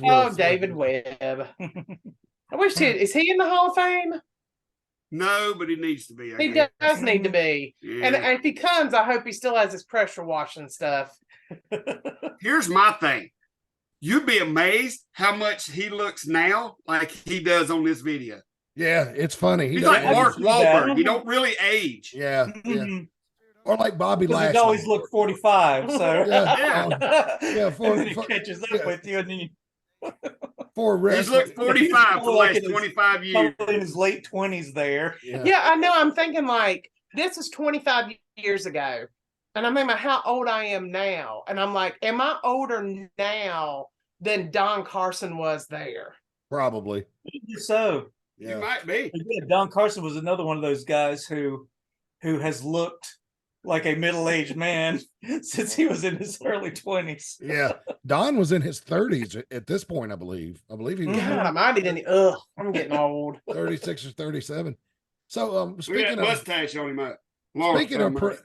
Speaking of pressure washing, as I try to jam this segue into an ad read. Yeah, Premier Auto Detailing. We always say, hands down, they're the best car cleaning service in town. They service the Mount Airy, Surry County area of North Carolina, and if the price is right, they'll come out a little farther. But they do detailing work. I mean, they'll give you a regular car wash too, but if you got an old car that's been sitting out under a tree up on blocks, something like that, and you finally got it running, you're ready to take it to town, they can help you out. But they really can help you out if you say on a used car lot, or you have a business with a bunch of trucks, like you have a fleet. They can help you with fleet service and stuff like that too. So give them a call. We got to do this radio style because we're not looking at the PowerPoint. 336-883-5722. That's 336-883-5722. Premier Auto Detailing right there in Mount Airy. I'll give you that number one more time. 336-883-5722. Okay. All right. So I got the first one out of the way, but here, back to this match. Brian, I have a question. That was the wood ring at that point, wasn't it? I think so. We got rid of the old spring ring. Yeah. Yeah, I think that was the wood ring back when it was 18. Then we cut it down to a 16, which almost killed everybody. Tried to go back up to an 18, just didn't work. Yeah. What in the world gave you the idea that bought that? The guy we bought that ring off of, and he was pretty reputable. He said that was an old Jim Crockett ring. Oh, really? Yeah. So whatever made you think that it would be a good idea to drop from an 18-foot ring to a 16-foot ring? Easier. Some of the West Virginia buildings. Oh, okay. Remember that they was smaller, and we was trying to get them to where we could cut that extra couple of feet off the rings. accommodate some of the buildings up in like War and Bradshaw, places like that. Also makes your wrestlers look bigger. I just always thought those 16-foot rings looked terrible in person. They look so tiny. Well, You know, I learned to hate them at that time. That when we cut that ring down and we realized we had messed up. That's what made me realize at that time that the 18-foot ring is perfect for wrestling. It's what it all. I know the what does WWE use? 22, 24? no, 20. There's 20? 20. Okay. Yeah, it's 20. Because ECW Okay. was 16, right? Who? ECW, they were 16, right? I think they used an 18-footer. Were they I at think, 18? I think there's an 18. I thought Yeah. somebody used 18 is the 16. perfect size for a wrestling ring. Yeah, Mhm. I just see why the WWE uses the 20-foot ring because it's bigger and it's, I don't know. I think it looks better in a big building, you know, in a basketball arena like here. It makes sense for them, So, yeah. Yes. But yeah, and when we fans don't, if you don't know, because I know we're talking a little inside baseball about construction of rings and whatnot, but when we describe the footage of the ring, it's not 18 feet around. You're taking that measurement from one corner post across to the next one, the one diagonally across. Am I correct? Actually, no. No, It's side to side. it's side to Outside side. to outside. Yeah. I thought it was corner post to corner post. I wonder who filled my head with that nonsense, Chuck King. But let's see. No, I'm not blaming Chuck for that. It's just first person. You can take that up with Chuck on your own. Because I'm trying to think if anybody's watched, there is a measurement that you measure when you put the ring together. Now you measure corner to corner to square it up. Yeah. It might be where you got that from, because you need to square them up so that they'll everything will line up right. Mhm. And you measure it corner post to corner post to square it up. And I think it's like 300 and some odd inches. I'm really not sure. We'd have to put that into Google and see how many inches 18 feet is. But I don't have my Google machine handy. I can't. Well, 12 times 18. So Go ahead, school teacher. Tell us. You got so the table. 100 to 16, 100, 360. I don't know. I'm trying to do it in my head. 18, 216 inches, 216 feet altogether, right? No, we're seeing how many Wait, inches are in 18 no. feet. No, I'm sorry, inch. I'm trying to think. Lord, we turned it into a math class. I'm trying to think of how to do it, and I can't. Everybody run get your kids right quick. So they That's learn. why I teach third grade math and not high school math. And also, if by chance someone is watching that is going to cosmetology school, okay, JT Sledge will give you the proper look of frosted tips. He did have nice frosted tips. Mhm. I'm trying to go put that in the Google machine, but it's loading slow because I'm really using a lot of internet for this call and playing this video to the whole damn world. So I don't think it's going to come up. Nonetheless, Don Carson, he was brutal. Yeah. Yeah, that's what I liked about Don's style. It was 216 inches. 2,592 square inches. Well, corner to corner is 216 inches. There you go. Oh, Okay. so my 216. Yeah. Yeah. square inches. So yeah. square inches But- together. But that's 18 foot. That's why I'm saying corner to corner, it's longer than that. Yeah. Well, And- I can't do. I failed geometry. if it's a perfect square, is that true? Wouldn't it work corner to corner as wouldn't all as It should be square? the same. Yeah. All right, look, Also- we've got into this now, or I have to make a phone call. I hope y'all happy. you calling, Tim Mute Dolan? yourself, please. Hang on, man. They tell me to mute myself. Yeah, thank you. Because I can't. The controls are not what they are normally when we're sharing a video. Hey, well, I'll tell you what. While we look at this and we wait for Rick Diesel to come back with the answer to our math trivia question tonight, Tease Creations, you can check them out at teasecreations22.com. at Tees Creations by Allied Apparel on Facebook. And they've also got a TikTok, Tees Creations, for custom-made t-shirts, sweatshirts, hoodies, tumblers. They got it all, man. Really do. Don't they, Reagan? You bought some stuff off of them. I do, and I'll be wearing it next weekend. Next show, I'll be wearing my Grinch. Actually, I'm wearing it tomorrow, my Grinch shirt I got from her last year. All Corner right. to corner, 297 inches. 297 inches, corner to corner. That's square. Yeah, give or take a quarter inch or so. That pretty much squares it up. All right. So, yeah, geometry lesson tonight on AIWF Ringside Wrestling. Again, brought to you by Tees Creations. Check them out at teescreations22.com and on Facebook and TikTok, and check them out. And if you need something custom job, that's really their specialty. So, I mean, I know it's not even Christmas yet, but we got to look forward to athletics next year, especially for those of you with little ones and little league and stuff like that. They can really get you a great price on like little league uniform t-shirts or something like that. So be sure you reach out to them. They'll be glad to help you. That's Tees Creations. And if you want to read like that, like you just heard, you just get in contact with us at AIWF20@hotmail.com, or you can approach us at a live event, shoot us a message on social media, anything like that. We'll give you best deal in wrestling. You get 4 reads like that, like we just did, for only $10 a month. That's right. And we take a week off. It doesn't count against you. You get 4 reads. So you get a true month's worth, 4 weeks, for only $10 a month. So check us out. We'd love to have you along. And Easy Rider, like, really getting the better of JT Sledge at this point. And he slams him down. He was so strong. Yeah. Mm-hmm. He's like hitting a brick wall. Mm-hmm. He wasn't Yeah. no body count, I remember but he wasn't no cyclone. Yeah. But body count, I saw body count lay waste to what was it? Some kind of pizza buffet in Johnson City one night. Yeah, Still he a like good- 24 slices. Yeah, it was incredible. But you know what he's doing now? You told me, but I forgot. Look. He has a successful brewery, I think, in Piney Flats, Tennessee. So if you're out there, and I can't think of the name of it, if anybody knows the name of it, send it in the comments, and Reagan will see it. But yeah, he runs a brewery now, and he's successful at it.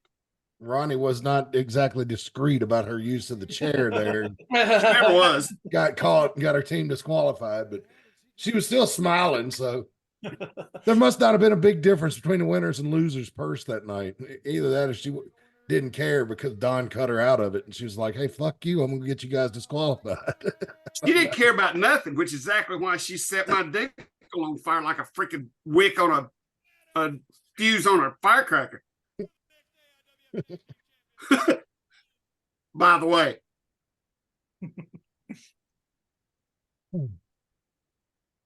Well, they had the belt. They had Sledge had a belt, Yeah. but I now couldn't- the I couldn't belts that the Easy Rider and Iron Horse had were not our belts. No, they brought them in from somewhere else. Yes. I think I think they won them through the mailbox, but no, I'm just kidding. No, So I heard. Yeah, Well, no. there is that story about why our tag belt was so big. That was because the good old boy dreamed and fancied himself a one-time tag team champion and wanted to be I prepared. know, but I wasn't going to be the one to say that. Oh, well, He I made mean, him to fit him. yeah, and he never was able to win them. So, unfortunately, Oh, look at Jackie. yep, here's the Ghost Rider. Now, The he only used man to, I ever knew that could go around slapping everybody's hand, half the audience be bleeding. yeah, boy, that joke's been around for a while too. It has, ain't it? Yeah, but That joke is almost as old as when TNT would go. He would go to the ring, and 3 women in the crowd would get pregnant just by him walking to the ring, right? just by him walking to the ring. Jackie's normal entrance music, we can't play it here, was Ghost Riders in the Sky by Johnny Cash. Yes. yeah. I got all excited last night because before NXT Deadline started, I saw on the Charlotte PBS station they were going to show a Highwaymen concert from 1990. And I turned it on and they played 3 songs and then they started fundraising. And after 20 minutes of fundraising with no music, I just got sick of it and switched to another channel. So That's what Like- public broadcasting is. I don't know. They got to do the fundraising. I know. And it's funny too, because as much fundraising as they do, they still get subsidized by the government. So yeah, but I don't think they get as much as they used to. You know, I don't know. I'd have to Ever look since into I it. grew out of Sesame Street, I don't watch it no more. My mother pays for their app. Oh yeah, Really? well, she's a Yeah. contributor then, so good for her. Yeah. You know, Yeah, she watches a lot of their British stuff, I guess. yeah, and their news. Yeah, they've program- always been big on the British TV Who's show. that? Is that? Oh yeah, that Kevin Luscious Stryker. Kevin. That's Kevin Stryker. Oh, And no, Sexy don't call him. Steve. No, What's his- do not call him Kevin. Luscious Kevin. Luscious. Yeah, Kevin. he was Luscious Kevin back then. Where's his pink tights? This Was was this before some the sort pink of- tights. I think he Is got that bull rope in barbed wire, wrapped It in is. barbed wire? Okay, he didn't want to get his pink tights tore up. tore up. I think he might Oh have Lord, dropped the look pink how tights by cute he him. was. I think he might Some have of the dropped the pink. kids following him. Look at that. Well, we used to joke. Did We'd he be like, go on to join this faction? they were together, but they turned on each other and since Okay. Fight Night. Has Yeah. he got the light? Like, what belt does he have? I I don't think know. it's a cruiserweight title. I think it was light heavyweight back then. Look I at that think it was. dancing. Oh, he needs to bring that back. Look at him, no beer gut, clear eyes. That's a blue belt, I think. If it's a blue belt, it was the TV belt. Okay. Yeah. The I blue think belt Sledge was had the pretty light solid. heavyweight belt because the Phantoms had the. I mean, I think so. Yeah, that is the blue belt. You're right. It's TV title. Yep. That barbed wire, that bull rope is wrapped in barbed wire. That's why it's crinkling up like that. The barbed wires just won't let it stretch out. And this is back before they had, plastic barbed wire available from friends in Hollywood. You Like had, Hack and WCW. Yeah. was that what he was using? They have made up bar? I thought made up Yes. barbed wire was just something that happened in the last few years. No, when he was in WCW, it was either plastic or it was all cut off. There was pretty sure it looked like plastic. Oh, see, yeah, I thought Hollywood barbed wire was something new. We had to use the real thing. Thank God. Well, we had our pride. Who's Mhm. that? That's Bobby Dalton, looks like. No, Bobby No. Dalton was with us back then. Baron. It's the Baron. Baron, yeah, the God Baron. rest Yeah. his soul. Also, good Lord, The take Baron. a drink Why do I- for everybody that's dead on this, and we'd be drunk. Well, it's 25 years old. Jog my memory. The Baron sounds kind of familiar, but Okay, I so can't. the Baron was a friend of the bodyguard. I don't know how he knew him. He's from that area. He is from Eden area. And so he came with, with Chris. And he eventually, when the bodyguard got that weird, what was that, Weirdo Inc? Yeah, weird. Yeah. Yeah, he was part of them, and he was large and in charge and drove a Cadillac, I think. Or was that Chris? What if somebody drove a Cadillac? I'd say it's probably Chris. Yeah. But the Baron just recently passed over the past few years. Oh, okay. Oh, Dick Punch. Yeah. What a way to start off. I'll tell you, Luscious Kevin's punches, man, they're some of the best in the business. And now these Kevin Stryker are some of the best in the business. Yeah, he does throw a good punch. Speaking How of old famous was he people there then? speaking of famous people from Eden and the Draper area, I better say Draper before I bring this name up. Andre Chase and NXT. Have you guys been following the scandal that has plagued Chase U over the last few weeks? It was discovered that there's been some misappropriations with the university's money, and Andre Chase admitted that he had a gambling problem. But he's sworn to his students. To make it right, and he's going to start working on that this week. So, Chase University's in big trouble. I hope Andre can pull him out of this mess. I would give a testicle if he would just figure out a way to blame it on his time with us. I used to work for this group called the AIWF. I used to work with these guys out of North Carolina, and They were just crazy, and they're the ones that's to blame for this gambling problem. Well, if it doesn't work out, I hear there's an open at UNC Chapel Hill, so maybe he can go. Oh, there. really? Did UNC Chapel Hill lose their No, their chancellor quit.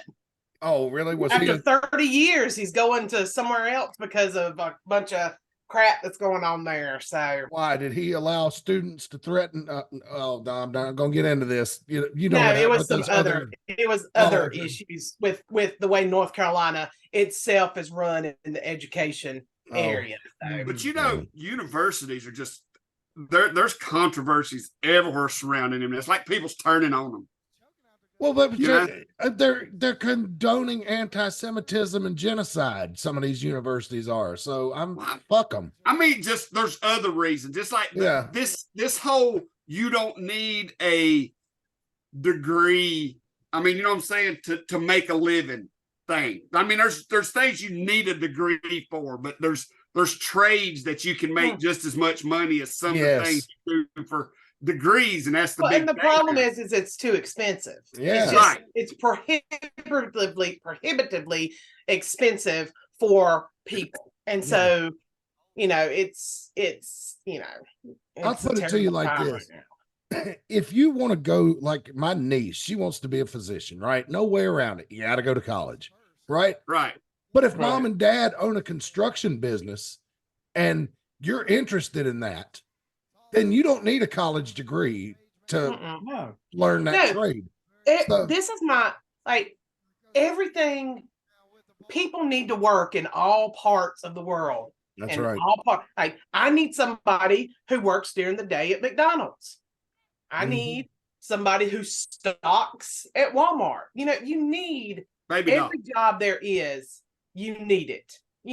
Well, I know somebody that started at McDonald's and learned a food service business and now owns a very successful business. So yes. So there's nothing wrong with any job anybody has. Hell no. And no, you don't. And then a lot of them you don't. I mean, yeah, there are some you do need 4-year degrees in, but there's a lot that you don't. Right. It's just it seems like there for a while the emphasis was on having every kid go to college, and that just be the default, when it turns out that that's not the case. Everybody doesn't need to go to college. Honestly, if they just limited the courses at a 4-year college to just the degree, like lawyers, doctors, teachers. I mean, you know what I'm saying? Yeah. People that need those degrees. If they would get rid of the liberal arts and but let me tell you why you still need stuff like that. Yeah, you still need stuff like that because museums need curators. Yeah, and the world needs art. They promote from within. The world they just promote from within. No, because you have to learn how to run a museum. You have to learn interns. You have to learn art. Like you can't run an art museum if you don't have an art history degree and know about art. You can't do it from an internship, like a paid intern. Paid intern. College. I mean, that's a large breadth of information to know. So I mean, that's what I'm saying. Some people say that there are some degrees that are pointless, and some are. So they get rid of the pointless ones and just keep the ones they could cut the colleges in half.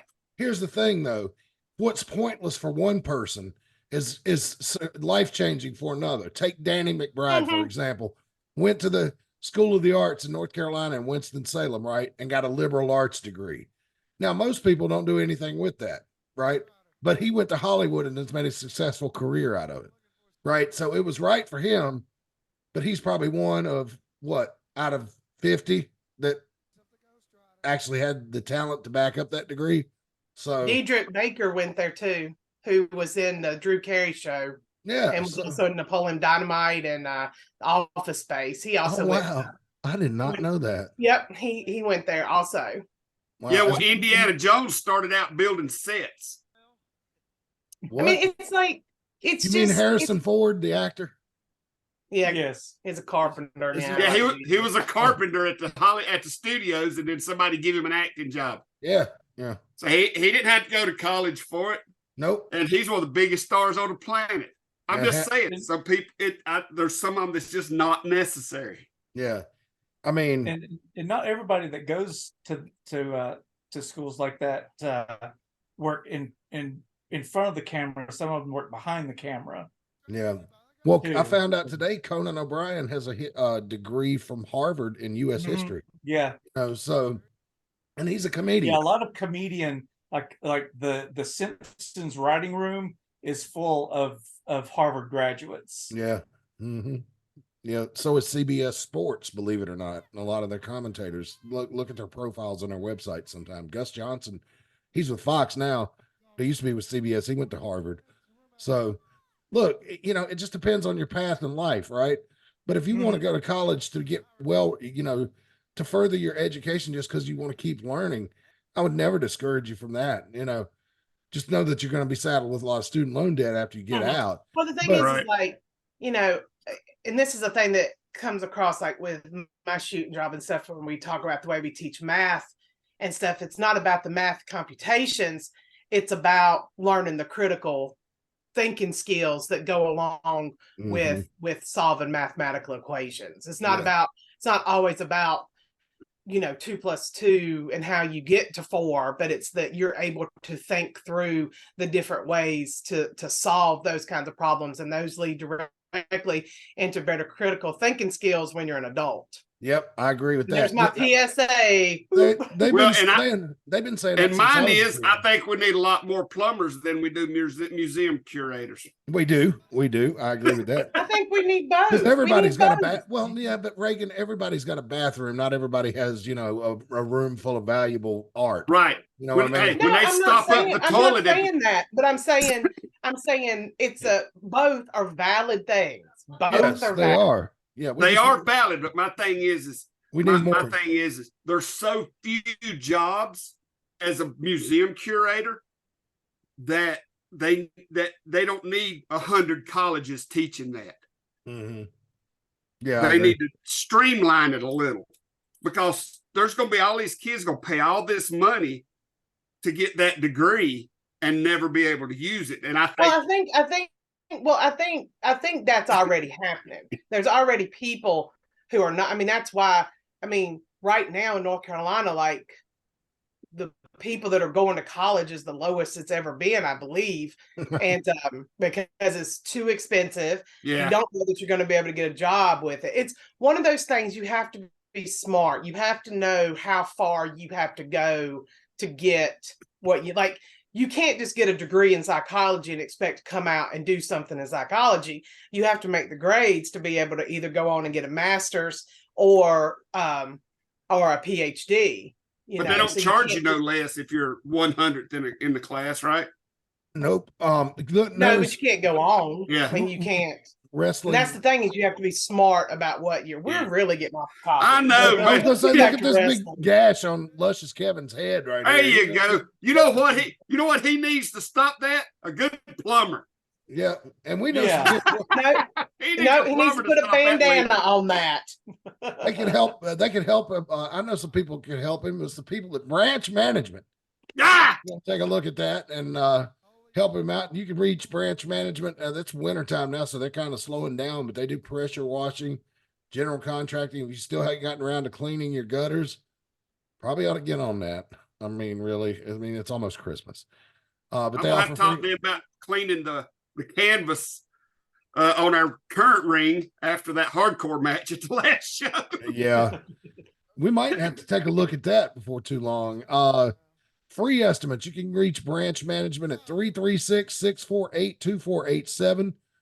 So, hey, if you want a free estimate, they'll come out there and look at the mess you've made of your yard and give you a free estimate on what it's going to take to clean it up. So they won't do any work for free, but they'll give you an estimate for free. 336-648-24. Oh, that thing's so small. 2487 648 2487 336. I just don't know how Jack Anderson didn't bleed out with what he took before get all his color. One more time. One more time with that number real quick. 336-648-2487 Branch Management. All right. It's a wonder. But But Luscious Kevin's got a lot of blood coming out right now too. Looks like We had a lot of us back in the 90s. I don't know how in the world we didn't need transfusions.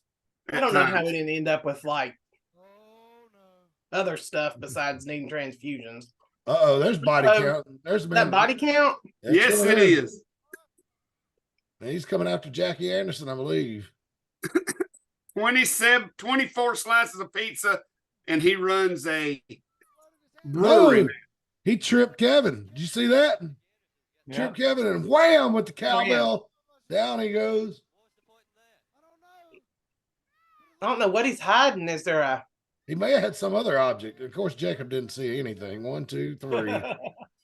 Oh, mercy. So the Ghost Rider wins. right there. Right there's where we won it. Right there's where we won the what was it? Declaration of Independence. Yeah. You've never heard this story. Uh-uh. Brian, I have to tell it. Is that something that's safe to tell on the air, or we need to wait till we see each other? No, again? It's safe. Matt, you can't do nothing on your computer right now, can you? Maybe. What do you want? Well, you can't Google. You need to Google East Tennessee Brewery. Okay. All right. I'll do that while Brian's telling that story about Jacob. I'm gonna send you a picture, Matt, of body count now. All right. Like Reagan was going to say, Ricky Morton could have helped Kevin out with some bandanas. Yeah. That's what Chris Severn's comment was on that. So Jackie Anderson apparently has just become the new AIWF television champion with that victory. East Nashville Beer Works. There's a bunch of them. I can't. He wouldn't be that far. He's East Tennessee, not Central. East That Tennessee, Nashville's Surry center. County. Central. Yeah. Google brewery, Piney Flats, Tennessee. Oh, look at this. Tiny.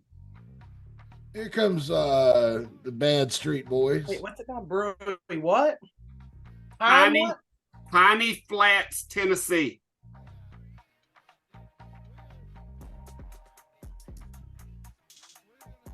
Boy, they were popular. Yeah. Yeah. Although Lamont, I think, almost got us all killed one night. Where was that at? Was that Wentworth or Mount Airy? Vermont. I know Sweet Daddy did the rebel flag thing in Stewart, Virginia. Yeah, but that wasn't. It was in front of us, and there wasn't a paid audience there, and that was funny. And the reason he did that was as a joke because the Patrick County chapter of the NAACP was meeting in the building next door, and he picked up Johnny Reb's Confederate flag and said, "Think I should walk in the door next door and start waving this and say, 'They got to me, man. They got to me, man.'" I was like, "How dare you?" He was like, "Man, we'll get shot if we go in there and do that." I'm like, "Yeah, we will." Good times, brothers. Good times. Come on now. But no, I thought that like some members of the Surry County Ku Klux Klan showed up to a show at the old car wash one night and said they were going to be waiting for Lamont in the parking lot. I am not going to dispute that, but I'm not going to verify it either. I'm just watching a video of this East Tennessee distillery, but there's no picture of the owner yet. It should be right on the front page. The Yeah. home of Mellow Moon? Hang Everybody. on, I'm pulling up the picture now, trying to find it. There it is. Since I brought that story up, I just wanted you to know, of wrestling fans, that every wrestler in that that locker him? room was Is ready that to him? was The ready. hillbilly. Yep, Mhm. That's him. right there. I'm gonna try this. Well, I again. don't know about that one. I sent one to Matt. God damn it! Oh. I'm going to use the mute button in a second. What I'm trying to say, every wrestler in that dressing room stood up for Lamont that night, if I remember right. They were ready, everybody in that place was ready to fight every asshole that had something to say to him, and it was a great show of unity. Yes. Didn't y'all also have, I'm not going to say where, but didn't y'all have an issue with where y'all were going to do a show one time? They said that people like them weren't allowed there. That might have been somewhere up in West Virginia, maybe. Nope. It was here in Nope. Carolina. Yep. Oh, You don't Can't remember? remember. no, I remember we did one in Virginia that was Maybe it's Virginia. yeah, we did one in Virginia that was a little sketchy, and we we made the whole show about James Anthony just because of that. Oh no, this had to deal with Sweet Daddy and Lamont. Can't remember. It has to be him. Yeah. It looks like him in the face. Oh, there's be nice, so cute. Are they wrestling each other? Did I miss that? Yeah, Commissioner Rick Diesel made them wrestle each other, and whoever loses their half of the tag team title. He was such a dick. Who? Lamont? Commissioner. Oh, yeah. There you go, Reagan. Oh yeah, that's the one I just found. Yeah. Very similar. Yeah. He's successful, man. He's making and now I cannot attest to this being true, 100% true, but somebody did tell me one time that he contributes a lot of his success and well, not so much his success, but his business getting off the ground. He contributed a lot of it to us because he said that us putting a microphone in his hand and putting him out in front of the crowd helped him get over his anxiety and shyness of talking to people. Mm-hmm. And it helped him get his, now I ain't going to swear that's true. So it'll be somebody just blowing smoke up my ass. But that was what I was told, is that his time here with us and doing wrestling helped him when it came to business meetings and talking to people and stuff like that. And it helped his, so if anybody knows that to be true, please let us know. I'll tell you tell Body Count to come on this show. Well, I was going to say, why don't you just pick up the phone during business hours and call them and say, hey, I want to speak to Tommy. Tell him I Rick. don't know how much he talks to people. Well, tell him, just use your pull as a wrestling promoter and be like, hey, I want to speak to the boss, Tommy. Tell him Rick Diesel's on the phone. And that might work. Yeah. I need to just ride out there and see it. I miss old fart. Yeah. Well, I mean, I'd say call first before you invest in all that gas, and you go out there and maybe they're like, oh, he had to go to Japan for a business meeting this week. Probably, yeah, it's probably small. But yeah, Lamont and D Nice didn't really know what to do, but they were trying to have a scientific match with each other and not get too mad. But I mean, Brian, Rick Diesel, Reagan, it's kind of hard to be in a wrestling match and not get mad, even if you are wrestling a friend, right?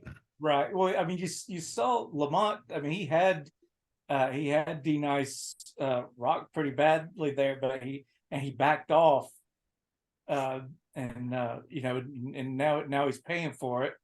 Mm-hmm. He should have stayed on him, but again, it's hard when it's not only a friend but your partner.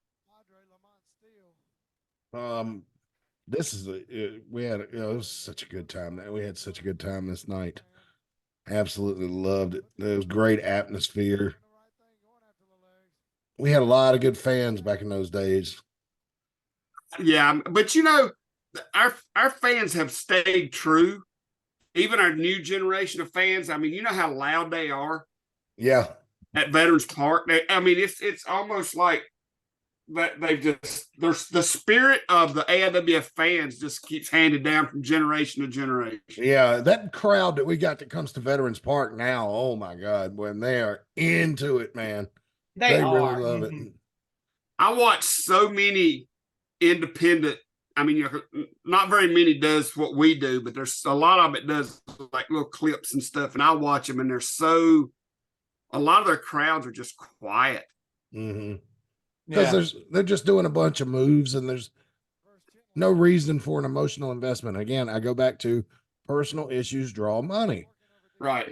And if you don't know, that's my beef with AEW. A lot of times they're having a great match, but I don't know why they're mad at each other.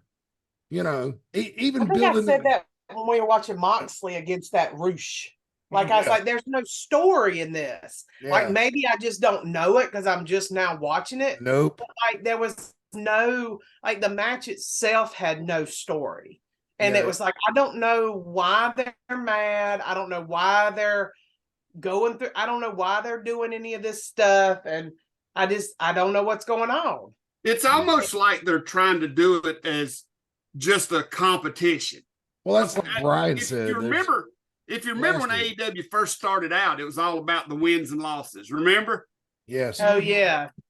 And so they actually almost made it like it was, okay, we're just in competition here. There's no personal issues. But what they don't understand is that the story is what draws the crowd, not the wins and losses. They don't care. They don't care as much about who wins and loses, but how and why. Right. Yeah, that's what I've always told guys. I've never had, when I was wrestling, and sometimes you would go out after the event and there would still be fans around, and like kids wanting autographs and stuff. I never had a kid come up with his pad and pen and go up to me and be like, "Oh no, wait, you lost. I don't want you to sign." Right. Be like, here, can you sign this? A great match tonight. Right. Whether I won or lost, they didn't care. Mhm. They enjoyed my match. They didn't care. They weren't like, "Oh, well, you lost. I don't care if I don't want your autograph." Well, Yeah, that's what people don't realize, is that it's that connection with the audience, because we're talking about how good the Mount Airy crowd is, but it's not always the case. When somebody new comes out from that curtain, they have to win over that crowd. look out. They Sorry don't to know interrupt who you, they Brian. are. Look at If that. they don't know who they are, then they don't care. But then once they get to know them, that's just like when Justin Flash made his return. When he came back through the curtain, he was like, he was kind of worried. He was like, "Have I lost a step?" And it's like, no, they just don't know you yet, but they will get to know you. And when they did, the crowd, they fell in love with him. Right.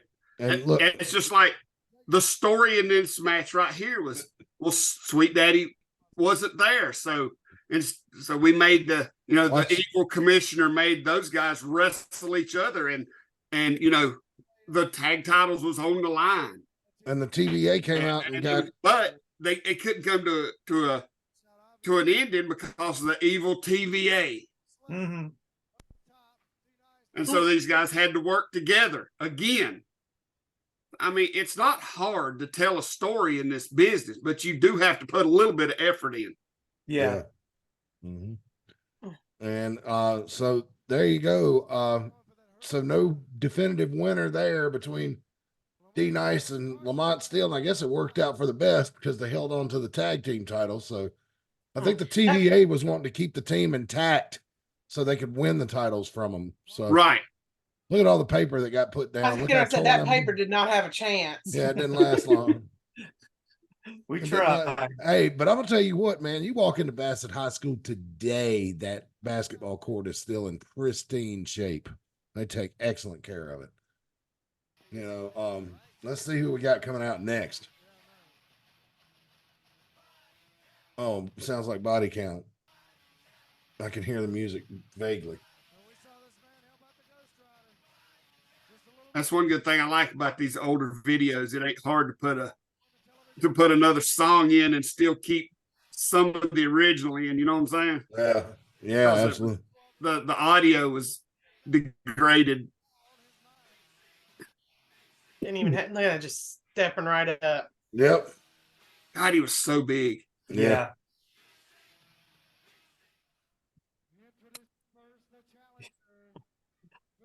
Yeah, Jacob was pretty small, but yeah, body counts. Look at that by that picture you sent me, Rick Diesel. He doesn't.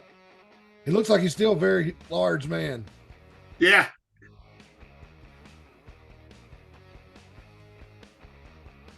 What did Jacob throw? Well, he was just trying to get it. Yeah, he didn't want. He was just trying to get it to be. Oh, God Almighty! Steve Niles, and he's the U.S. champion at this time, Brian. I can't imagine who he won that off of. It had to be you. Was it you? Probably. Yeah. Yeah, Brian had the U.S. title there for like 3 years, like nonstop. He'd lose it, win it back, lose it, win it back, lose it, win it back. I mean, you never had the heavyweight belt, right? No, never did. That disgusts me. Disgusts me. He was too busy being tag champ. Exactly. Yeah. Oh me. But don't get it twisted, guys. It's not like Brian lost the U.S. title a bunch. I'm just saying he held it for so long that for like in a 3-year span there, probably 3-4 times. I mean, that was a pretty good run if I remember right. So, The Steve Niles, what is he videos that I'm doing? in my renumbering quest at the moment is the era of when Steve Niles come back and was running with Phil Stamper for a while as GQ Niles. Yeah, I remember that. That was right after I came back, or right during the same time that when I came back. Yeah. Oh wow. Yeah. Steve Niles, United States champion, wrestler extraordinary. I think he is a resident of what's that town in Virginia on the way to Mount Airy on 103? What's the name? Not Dry Pond, Claudeville. I think he's Claudeville native. Yeah. Chris Severns has sent me a text message that says, I want to hear Brian tell the Declaration of Independence story. Okay. That's right. We did lose. Well, I didn't hear this firsthand, but it was told to me by Daniel Mays. He was riding up to Smith Grove with Jacob, and there was a field on the way to the building that there was a Confederate flag just flying in the middle of a field somewhere, and Jacob looks over at that flag and says, yes, there it is. There's where we won the Declaration of Independence. What? That's your referee in the ring right there. Yeah.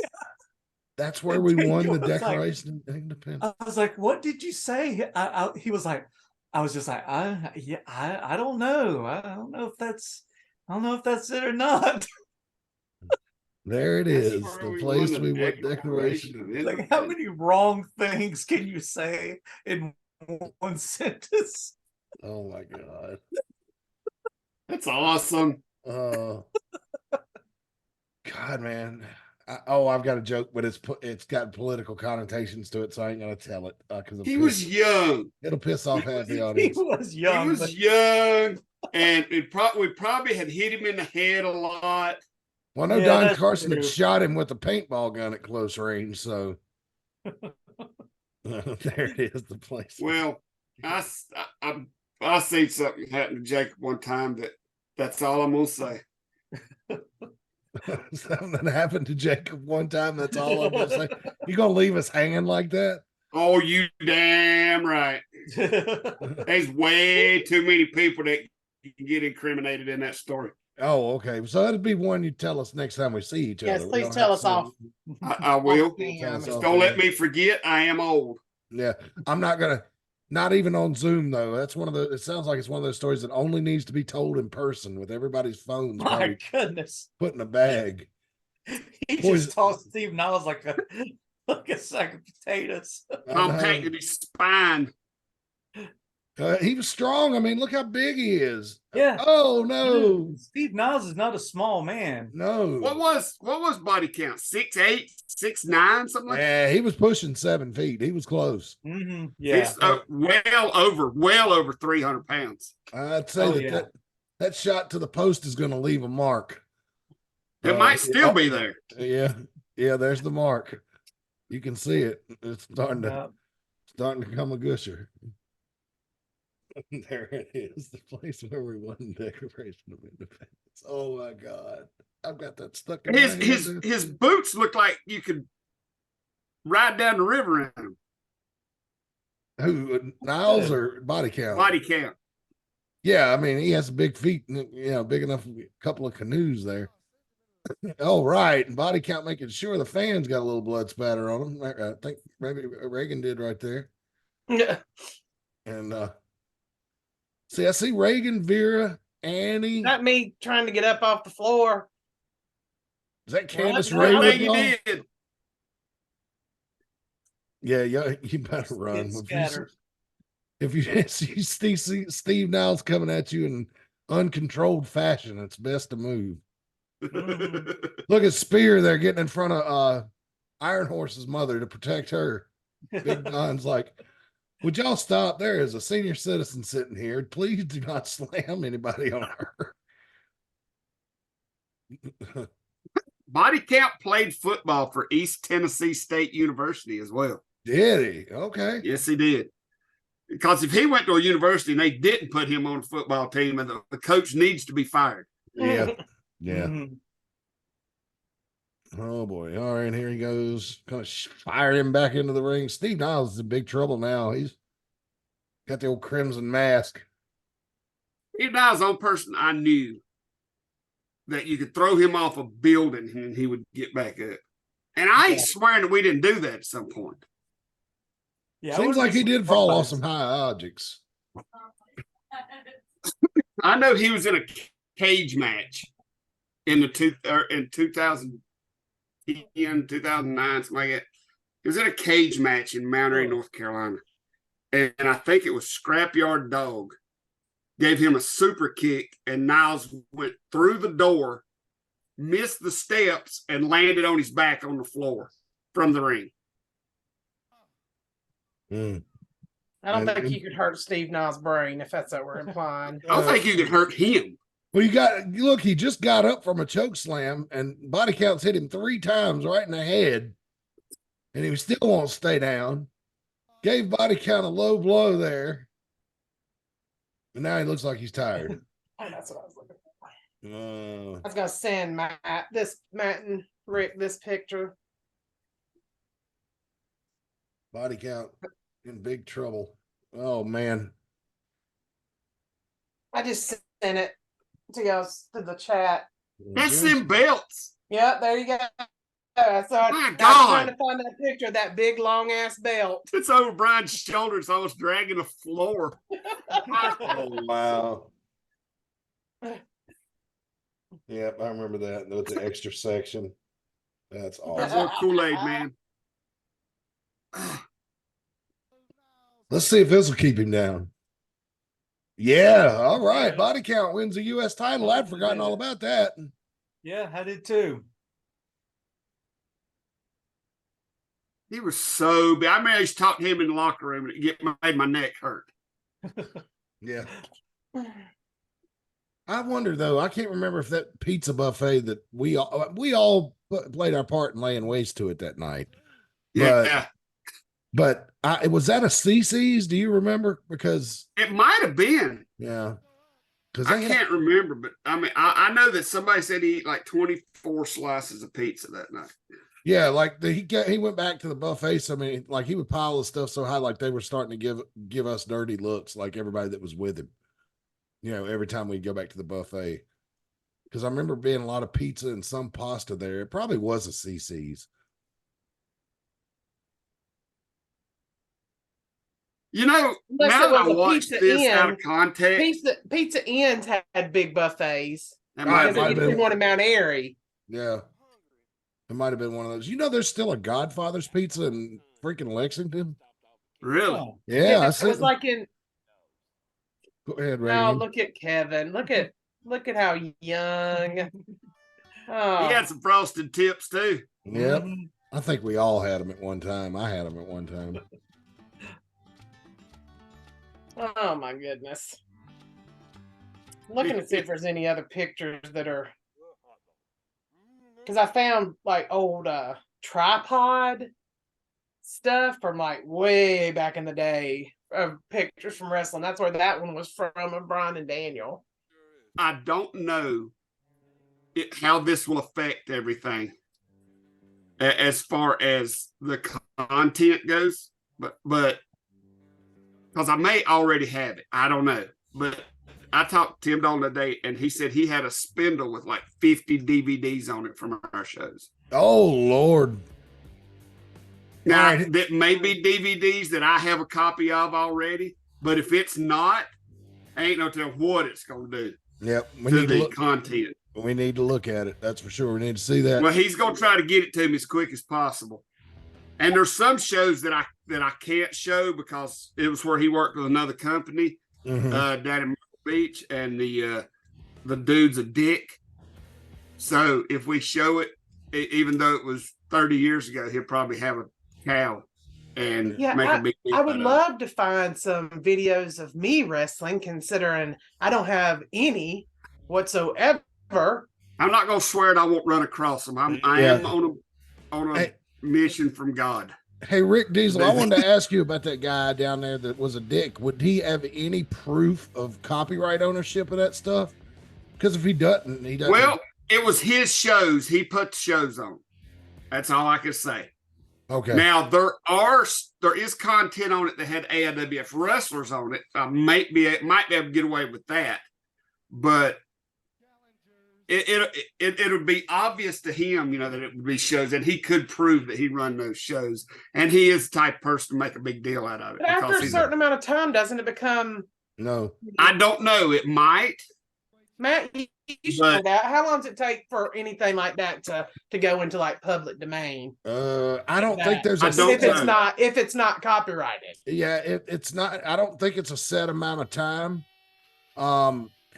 It has to. I can't remember exactly how public domain works. I know that, like for example, what you're looking at in the ring is going to be a 3-way match for the AIWF World Heavyweight Title, with Chains challenging Terminator X. No, Chains and Terminator X are both challengers. Nature Boy Buddy Landell's the champion. So we got a celebrity in this match. He was the main event because he wrestled Daniel Mays on this show. Yeah, and there wasn't nobody gonna follow that. Yeah, man, I hope we get to it, but I want to see it. We are. I haven't even read the last spot yet, so we're gonna stay with this to the end. So two more matches, ladies and gentlemen. We'll see if the fans like it. That's for sure. But yeah, if they don't, can we just do this anyway? Can we just pick a time and just do this? Oh no, well, yeah. Even if they don't, I'm gonna keep probably doing it just because we enjoy it, and then it'll be worth something just to get the content up there. I agree wholeheartedly. When Matt brought this to me, this idea of watching old stuff and us talking about it, to get us through the winter till we start getting more, regular content back out on and get back to running shows. I thought it was a great idea. Yeah. Mm-hmm. There's another one I had a huge crush on, Terminator X. Yeah. Yep. Oh, he was cute too.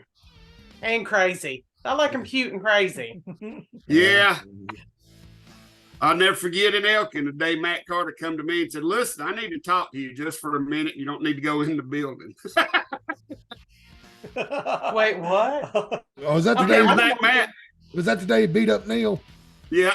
Oh yeah, God. Matt was my distraction as I was coming through past the concession stand. Matt caught me in the hallway and said, "Wait a minute, I got to talk to you." So, as the ass whipping was commencing in the building. Well, the hard part of that mission is that I had been instructed to hold Big Don back for as long as I could, and then I had to go find, because you were outside, and then I was tasked with going and telling the boss man what had just happened. Which, hey, I didn't have to fight anybody. I didn't break a sweat, but I sure was worried about everybody because that was a merciless beating, and it had been building for months. Yeah, it had been. But Terminator X got in the car that day, and he started talking about it as we left Bassett, headed toward Elkin. Now that's an 1.5-hour trip, and he just got madder and madder and madder, and we gave him a few shots of tequila to calm him down, which actually had the reverse effect. It actually made the situation worse. Imagine that. We were in our early 20s. We didn't know any better. We thought tequila was a sedative. It's not. Yeah.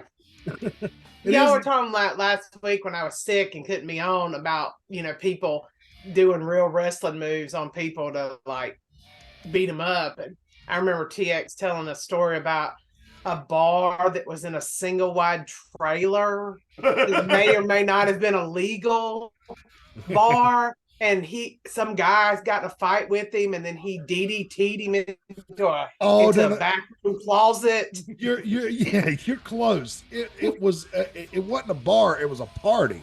Okay. And Tony had taken the belt with him that night to show off to everybody. He was the tag team champion at the time. And he said everybody at the party was cool. They were like, man, that's cool, man. And a lot of people had watched him on TV. And he said that some guy walked up to him. There's Buddy Landell being accompanied by some unknown female. I don't know who that is. Anybody knows? Jim Boland. But anyway, he was at the party and everybody was up on and off the belt, and I guess it made somebody jealous. And one guy came up and said, no, he had said on the TV show that day, I'm sorry, I'm having trouble remembering this. He said somebody called on the TV show and said, how much would it cost for me to get a shot at that title tonight, Tony? He said, well, we're not wrestling anywhere tonight, but if you come to Bowens Creek, I think 50 cents will do the trick if you want to fight for it. And evidently that was either the guy that had called in the show or the guy had watched the show. He said the guy walked up to him and said, I think I want a shot at that belt. And he said, didn't you say 50 cents would do it? And Tony looked at him. You know, Tony ain't gonna back down from nobody. And he looked at him and said, yeah, 50 cents. And he said the guy slammed 2 quarters down on the table and said, let's go. And so they went outside. Guy went down the steps before Tony. Tony kicked him off the steps onto the ground and then DDT'd him. And he said that everybody at the party roared like a wrestling crowd. I'm glad that you got the whole story, because I just remembered bits and pieces of it. Yeah. It took it was enough to jog my memory, but I remember that. Now look here, this is important to notice in this match. Buddy Landell and Chains are just teaming up on poor Terminator X and just beating the fire out of him. Buddy Landell's just kind of hanging back and letting them beat up on each other. Yeah. God, I miss Buddy. Good strategy, yeah. Buddy was hilarious. Oh my God. He was amazing. Yeah. I know. I remember in that tag match, it was one of his opponents was Jumping Jimmy, and he got on the mic and like I've blown things bigger than you out of my nose. Classic Buddy. But Jimmy got him back though. He slammed he slammed Buddy's partner, pointed right at him, and went to the ropes and did a corkscrew elbow. Buddy's finisher. Buddy was like, oh man. I don't know if you guys, speaking of stuff coming out of people's noses, have you ever heard cocaine referred to as booger sugar? Yes. Okay, I just heard it today for the first time today. So I was just thinking of Buddy and his booger sugar. Buddy actually looks like the referee in this match. Look, he's cheering for Terminator X now. I guess he's going to cheer on whichever one's beating. I remember when I was uploading this to the network, that I remember at the end of it when they carried TX out, he looked like somebody shot him in the face. Yeah, he was a mess. This is one of the okay, so this is just me. This is one of the reasons I don't like cage matches now on the big, like the big one, like WWE and such, because I don't like when you use a cage and you get thrown into it and you get your face raked across it and you don't bleed. It's stupid. I don't like PG. It's just really stupid. I don't like PG-13 cage matches. It doesn't make any sense, especially like maybe if they were using that old WWF cage where it was just the squares and I hated that. like that, like, because you could get thrown into that and probably not, but you see so many people just get, like you saw that in the War Games match. Yeah. with the WWE last month. Like you would see people thrown into the cage, the women especially, and they would rake their and nothing. I mean, it just. You know what I saw I think it kills the illusion of. I mean, you know what I'm saying? It kills the illusion and the drama. It does somewhat, but if you're there live, I promise you, because I've been to a few WWE cage matches over the last 10 years. When they play that do do do do do, and that cage starts lowering down, that crowd comes up, man, and they're more into it. People love cage. No, I'm not saying they're not good. I'm just saying there's the little bit that I don't like. Is that you don't get the blood and guts anymore, and I understand why. You're a publicly traded company, and there's bloodborne illnesses and all that kind of shit. But I noticed something last night. Roxanne Perez and that one that I hate so bad in NXT that I forget her name. The one that carries around a purse. Oh God, I can't stand her. They had a cage match last night, semi-main event, and the way they were doing it, they weren't going face first into the cage. If one threw the other one, they would twist them in the air so that the back of their head would land up against the fence, right? So it still looked vicious. Yeah. Like Roxanne, they would throw her, and she would go head and back first into the fence above the top rope and then fall down to the apron between the cage and the ropes. And that looked great. They looked like they were killing it. So it can be done. It can be done, but you know, I get what you mean. I miss the blood and guts too. But you know, something else about Buddy Landale. You know, he was fresh out of he wasn't long out of Smoky Mountain. He what'd he do? Mid-South, Memphis, and he probably done some Crockett, he done it. Yeah, he done them all. Yeah. All the ones in the Southeast. He even went to the WWE after this. You know, but no, he was in WWE 95, I think, 95, 96.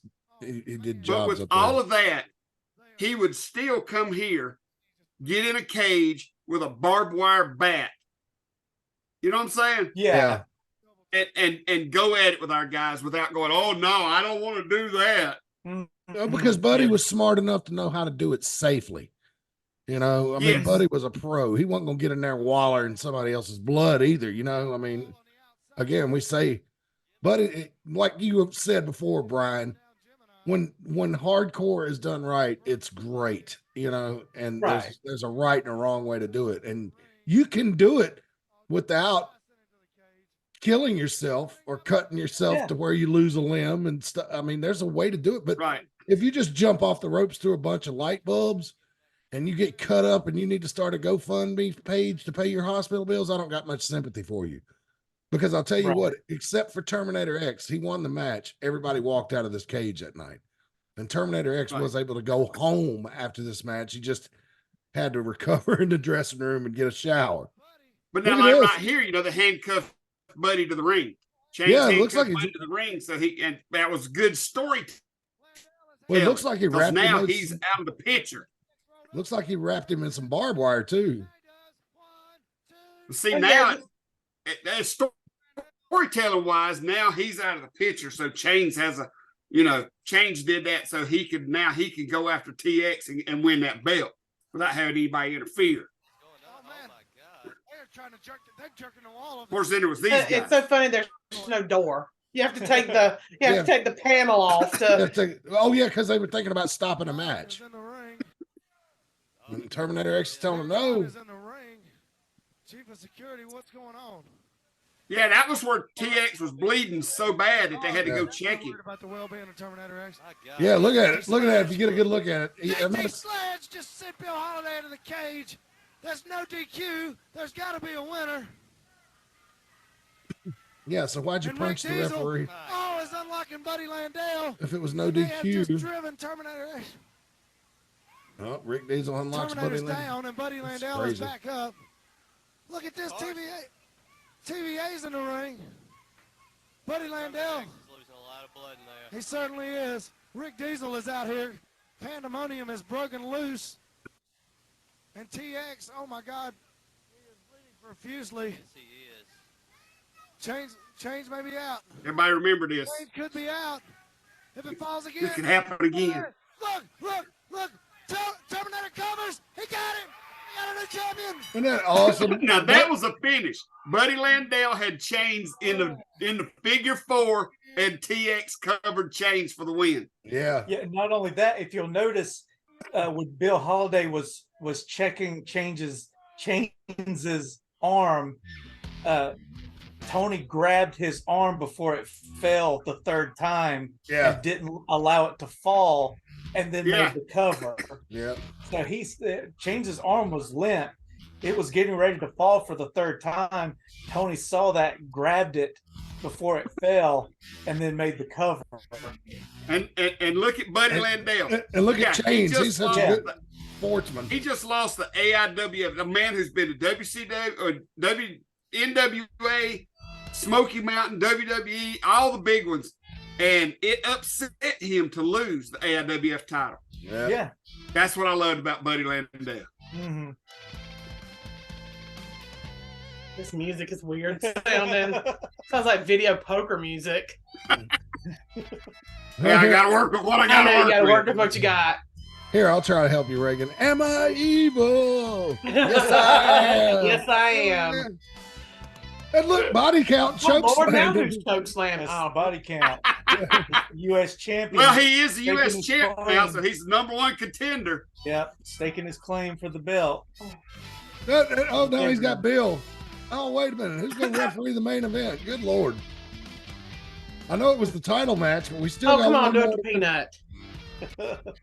Oh, the most famous peanut beating was issued by one Rick Diesel. At the Bassett Community Center. Yes. That's Spring Jam 98. That actually happened earlier this year.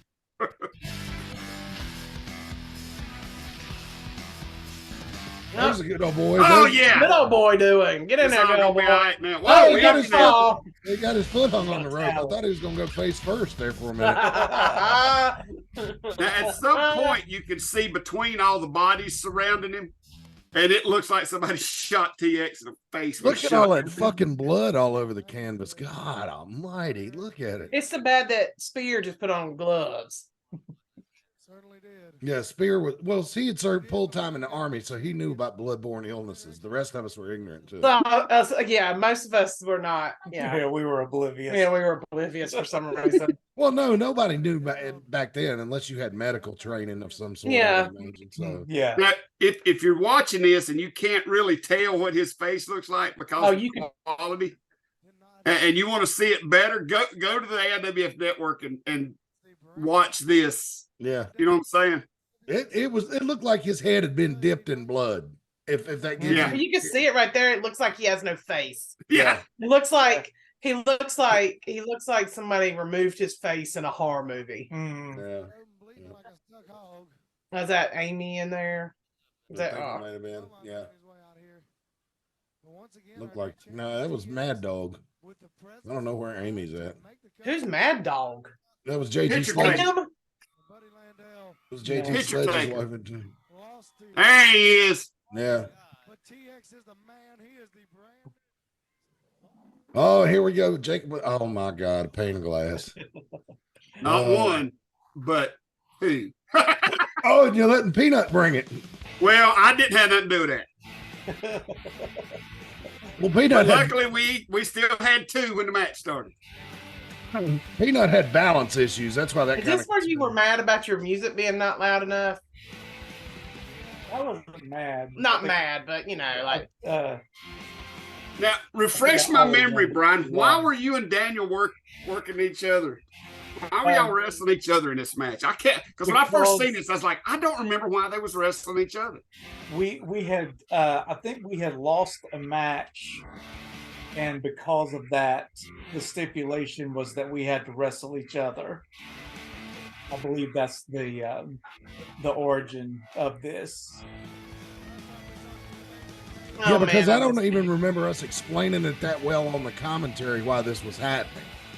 It was almost Who like is running? Why is that David Webb running? David Webb. Yes, it is. He Daniel. just walks to the ring, and you're like, oh, shit, get ready to happen. The thing is, this isn't the first time Daniel and I have squared off. It wasn't in a match. It was there was a battle royal in Eden, one time, and we were the last two. We were the last two in the battle royal, and we just kind of looked at each other, shrugged, and just went at it. Started fighting. So we were both just looking for a good fight, and if we happened to be the each other's opponents, then so be it. So maybe I better read our last spot before we get into this, which is going to be a gory mess, I believe. And of course, our last sponsor we always read every week is Tees Treats. I'm not going to show you any pictures. This is a terrible segue and fit, especially at this time of the show. I should have done it earlier. But they're a locally owned food truck based in Mount Airy. Great pizza, delicious dogs, decadent desserts. Reagan likes the chicken tenders. I'm a fan of the hot dogs.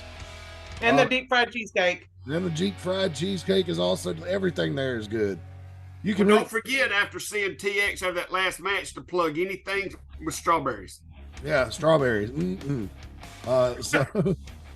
But they got great milkshakes and everything, and so check them out. You can find out where they're going to be next, or invite them to your event, and visit them at facebook.com/teestreats or 336-755-8204. That's 336-755-8204. And here we go with the main event of Seasons Beatings 98. Tag team partners turned rivals.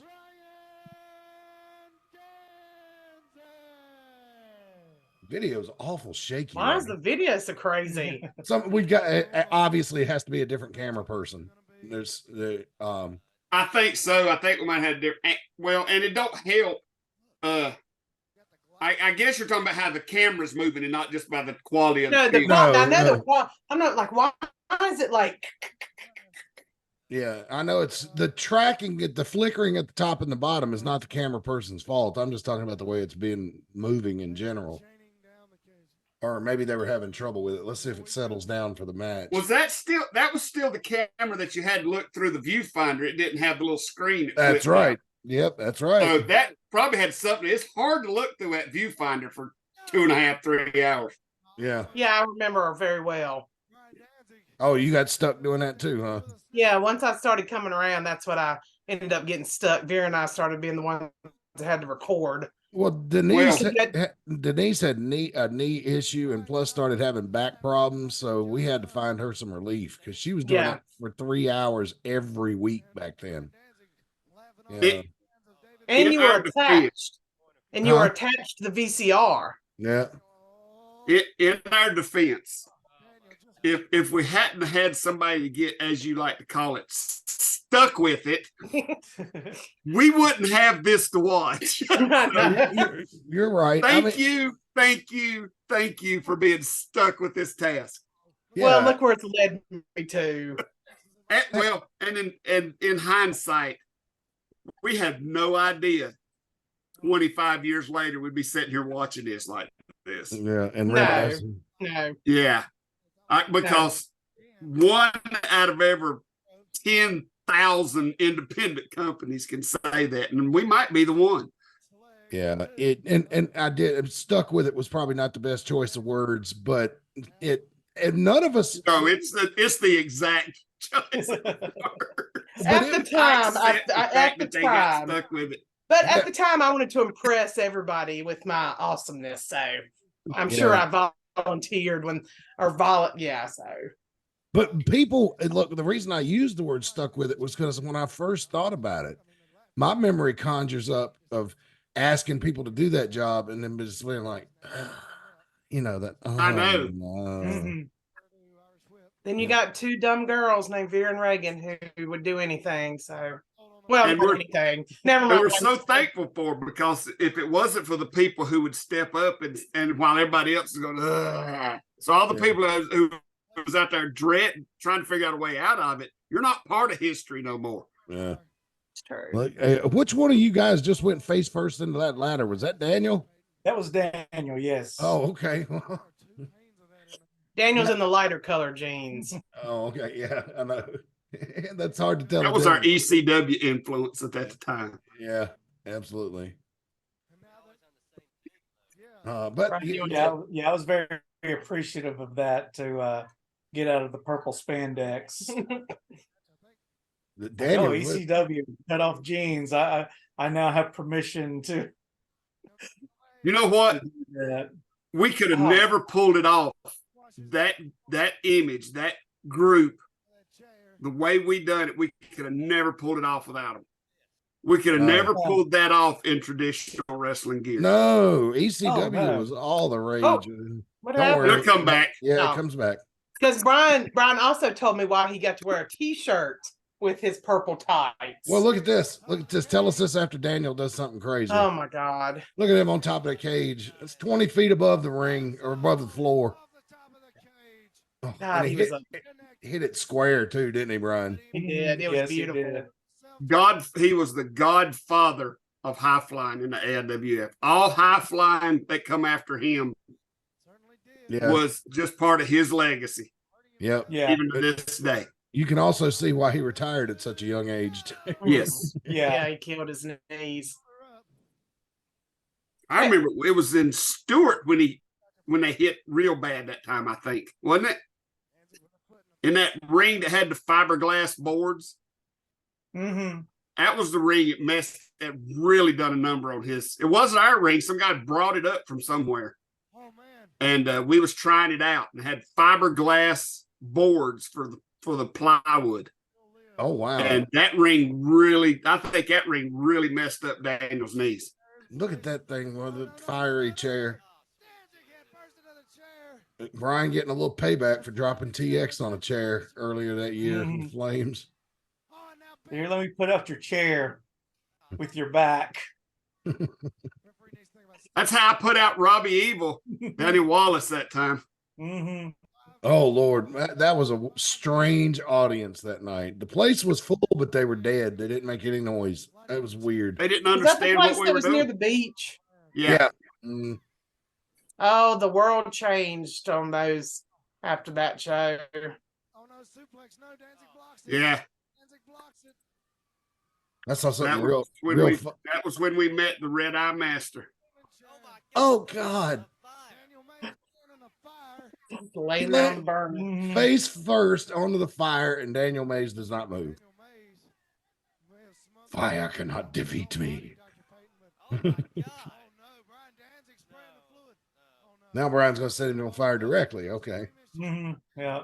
Enough of this pussy chair shit. Oh, my God. Look at that. That's on the intro, right? Eventually. No, Robbie is. Oh, Yeah, Robbie Yeah. is. Spear got on there, And, too. and I think it was Daniel or Brian one was that set Steve Niles on fire with a chair, set his head on fire. I think that made the intro too. It is on the intro because I pointed it out when we watched it that the chair was on fire and Daniel hit Steve Niles in the back of the head with the flaming chair, which caused the front of his head to go into the other flaming chair. And so basically he had two fires burning on his head, one in the front, one in the back. And that was the story that I learned later, that Craig Pittman would go around and tell everybody at every show he worked. I said he would go around and tell people about coming to Elkin and watching the set this guy's head on fire. Is that where that happened? Was Elkin? Yeah. Yeah. I don't know if he was telling it in a good way or these guys are idiots way, but it don't matter. He told the story. Mm-hmm. Well, yeah, I remember when we would go up to Tennessee and the guys in the back there, like, oh yeah, you're those guys from North Carolina.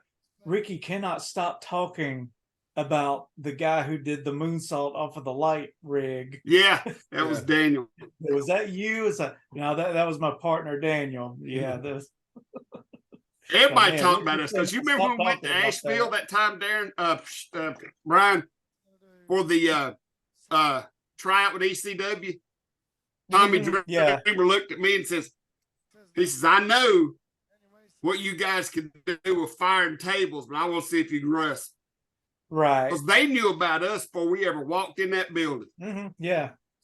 But see, Balls Mahoney used to sit out in Tennessee at somebody's house and watch videotapes of us because he was a huge fan of the AIWF. Mm-hmm. Interesting. And he was the one that got us that try. Got you guys that try Yeah. at that time. All right. Well, it looks like the glass is vouched about to for come us, into yeah. play. Yeah, that was right before it fell apart. For Oh, ECW. missed it. Nice tease. Yeah. Oh, We could have probably saved it if it had brought y'all in, bro. Maybe. I think that well, there may have been a falling out a little bit after that kind of got in the way. Mm. Hey, all I can say is that ECW didn't pick them up and we kept them. yeah. And look who's still in business. Yeah, That's ECW true. That promptly is went out. true. We talk about that sometimes. Brian was like, that was early on in our relationship, and stuff. So, God damn it, I spilt my fucking fiddle faddle. All right, for those of you playing our game, God damn it, I spilt my fiddle faddle. If you had that, drink now. Because I did not think I would hear that on this show tonight. I didn't think I'd ever hear that on this show. No, a fiddle I didn't even know faddle. they still made fiddle faddle. Oh yeah, man. It's not really fiddle faddle, but I couldn't think of any of it's like fiddle faddle. Yeah, they But still it's make from it. Target, but damn it. So if it's from Target, it's Fidel Fidel, instead of Oh fiddle my faddle. God. It's I need a fancier. t-shirt now that says that. Tell Tristan to make me a t-shirt that says that. I spilt my fiddle goddamn faddle. I fiddle spilled faddle. my fiddle faddle. Yeah, they still make it. It's in Food Lion. I see it. Yeah, you can get it at the Dollar Tree too. So Yeah. Hey, I wonder if I can get her if I get her to make a T-shirt that says ECW. If you'd have hired Brian Danzig and Daniel Mays, maybe you'd still be in business too. Yeah, but that's a lot for the front of a t-shirt. That'd be an awesome Oh, wait a T-shirt. minute. Y'all busted there? No, it just moved back. Okay. Everybody in They that teased building. it several times. Yeah, everybody in that building right there. You Just know, waiting to see one of y'all. were these things always brought from Don Carson's shoot job, like all the doors and things like this? That's why they eventually fired him, right? No, I'm just kidding. That's a joke. But isn't that where most of that stuff came from? I have no idea where it came from. I know a lot of the doors did, like the regular doors. Well, there was a time, and I can't remember exactly what the years it was, but there was a time that I had a business that remodeled mobile homes. Mm-hmm.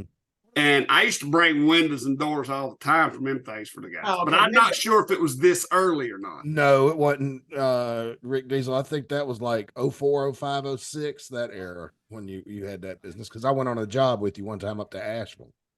Yeah, it was like it's early 2000 sometime. Yeah.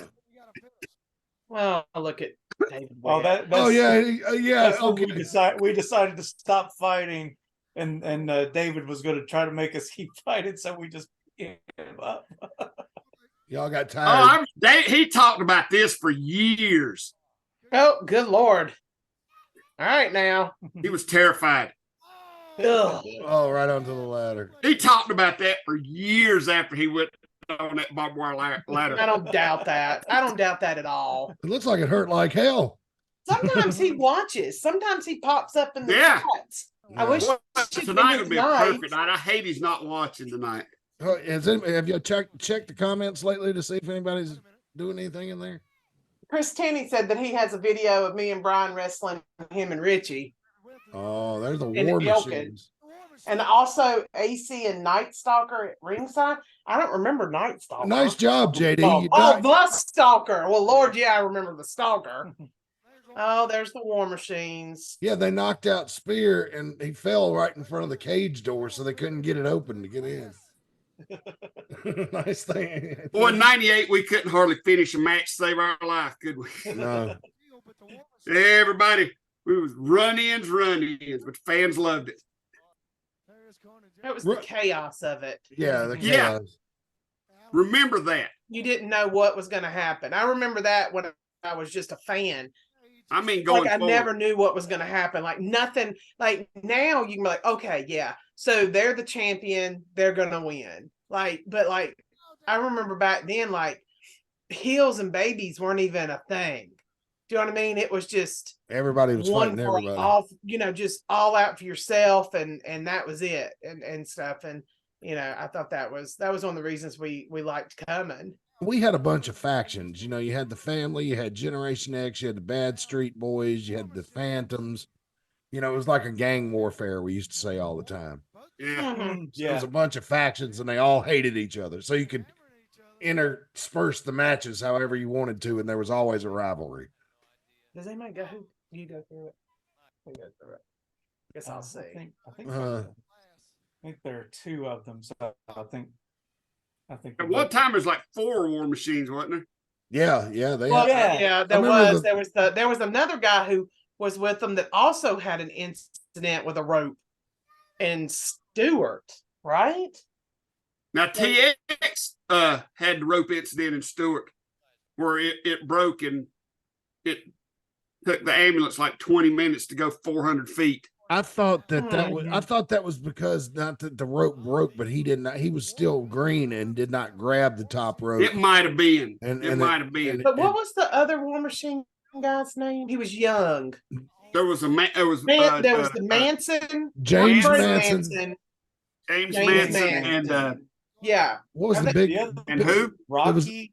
It was a big guy. Yeah. Rocky Steelheart. Yeah. Who was Bad Company with? Do you remember Bad Company? No, I mean, I remember the name, but I can't put a face with it. Vaguely. Yeah, vaguely. I vaguely remember him doing something really stupid during a show, but we all really sound old. Yeah, do you remember Bad Company? No, what did they look like? Well, I just remember the thing he did that one time as Daniel went up on the top rope and he did something that he wasn't supposed to and almost knocked Daniels down, right? Mm-hmm. Yeah. Did he wear? Okay, so it's not bad enough it's glass. It's not bad enough it's glass. Let's set it on fire. It's on fire. Yeah, let's put a hat on a hat here, guys. Come on. I have to give you sure credit. Lit up. It looks a lot more spectacular like this. I will say that. But y'all canvas might be on fire for all I know. Hurry up. The Ronsenall's about to burn out. Oh, there we go. All right. There's busted glass. You got it, people. All right. Oh, man. The War Machines are taking... I got to remember to tell. That was their sign. The War Machine sign. That's what they did. Made a W. Oh, me. So he got the mic, or no. It's like... Oh, man. That glass is shattered. You think any of these guys ever come back and watch this stuff and go, man, I look different? We all do. I used to be thin with a thick head of hair. When nobody is coming out here, of course, to help the family. Nobody would want to help the family after all they've done. But well, haven't you done enough to us? Now they're going to handcuff you to the cage. Yeah. Trying to eliminate Brian. I mean, they're trying to end a couple of careers here. And that's what happens when Big Don brought handcuffs to the show. Everybody wanted to use them. That's Intimidator. Intimidator is watching. Oh, hey, Intimidator. Hey, buddy. Hall of Famer. Yes, sir. Awesome match. Look at this. The end of the midsection. Are y'all handcuffed? Yeah, it looks like it. One of the War Machines trying to prove. Yeah, I'm glad we didn't have to have Henry County Sheriff's deputies in there, man. I think a law is being broken right here. I'm sure. Of course, there is a chance back then that, thank God, statute of limitations, but we probably broke a lot of laws in our match. I did. Okay, I'm not going to say names. I'm not going to say what state. Not going to say any of that. But it was a state where you had to be licensed. And I remember a certain wrestler was not licensed, and we hid him in the back until the commissioners left. And then when the commissioners left, then that person came out and then wrestled that night. Well, but I'm not going to say where that was or who that was. Well, don't tell us the who, but it had to be Virginia or South Carolina because you don't. I cannot attest to that. I'm not saying, I didn't say who. I didn't even say what, I just said we. Right. The AIWF. Man, my fiddle faddle is everywhere. It's everywhere now. Cat'll get it. Well, no, yeah. they won't. Cats don't eat sweet stuff. Oh, they don't? No, they can't taste it. Oh. Finally, here come Peanut. He'll clear it all out. Here, clear it up. Here we go, Peanut. Oh. Peanut didn't take no shit off nobody, No. whether he meant to or not. Give him enough to drink, he'd take a shit on himself. I love Peanut, man. After Peanut's father passed away and he moved down to the coast, he used to call me about every Saturday night. And when I was that was back when they would show Raw and SmackDown back to back on the Universal Network. So this is about 2010, 2011. And he'd call me like every other Saturday night and we'd chat for an hour or two about wrestling, you know. Didn't he live down there where the wild horses are? I think so, or either that where Andy Griffith lived in the Outer Banks. Monteo? Mania. Yeah, That's right. They're close together. No, they're not. They're not? No, they're both on the I thought coast. Mania was right there at the edge of the Outer Banks. It is, but the Outer Banks are up in the northern part of the state, and like where the horses are is near Cape Lookout, and that's like near Emerald Isle, and it's about an hour's drive from New Bern, so that's like in the middle part of the state. So you look at about. I got you. Okay. About I've been to the Outer Banks, but I've never been to where the horses are, so I didn't know exactly. Yeah, we went out there a couple of years ago to Cape Lookout, and that's beautiful, but I wouldn't want to live there. I can see why some of those lighthouse operators in the early days went crazy. Let's see, and look, they finally got everybody out of there. The bell rang, no winner. Both Brian and Daniel. Here come the stretchers. Yeah, here comes that Army stretcher. God bless them things. The fans reacted the first time Big Don used one of those things, like, wow, man, there's the Army stretchers. They're like hauling them off the battlefield. That was so cool. And we were like, Don, you got to bring those every week. And he did. Oh, man, I love Big Don. He was a good guy. Man, he worked hard for us for security. Like, that whole security team. That whole security team worked hard. I felt invincible when I had him, his security team behind me. That's why when that fight broke out at the rental place that time, I went and dived in the middle of it. He saved me from something. Do you remember that? There was some weird guy that followed me out somewhere and was like, it's after some show, and was like harassing me and like grabbing on me and stuff. And he came out and took care of business and saved me from whoever that weirdo was. Big Don's a legend, boy. Always. I forgot all about that. I don't remember where that was, though. I remember when the family dropped me on my head and put me in a dress. Big Don was the one who came in, was one of the two guys that came in and scraped me up off the ring and carried me to the back. And Big Don, as he was taking me back, said, "How you feeling, Matt?" And I said, "You know what? Surprisingly, the main thing I'm thinking about right now is how comfortable this dress is." And he just laughed and took me in the back because it was actually very comfortable. It's weird when you get dropped on your head, the things you think about. Let's see, and there they go. I mean, the show kind of ends on a downer because both guys kid running around in the background. Well, that probably that's probably your son-in-law now. Yeah, one of them's Corey, definitely. If you saw Carson kids running around, Corey was their leader back then. Corey and Allison sat and watched part of the movie with us. Corey had never seen it before. So, but he said he had friends coming over last night, and he was going to have them watch the whole thing with him. Oh God, they'll never come over to his house again.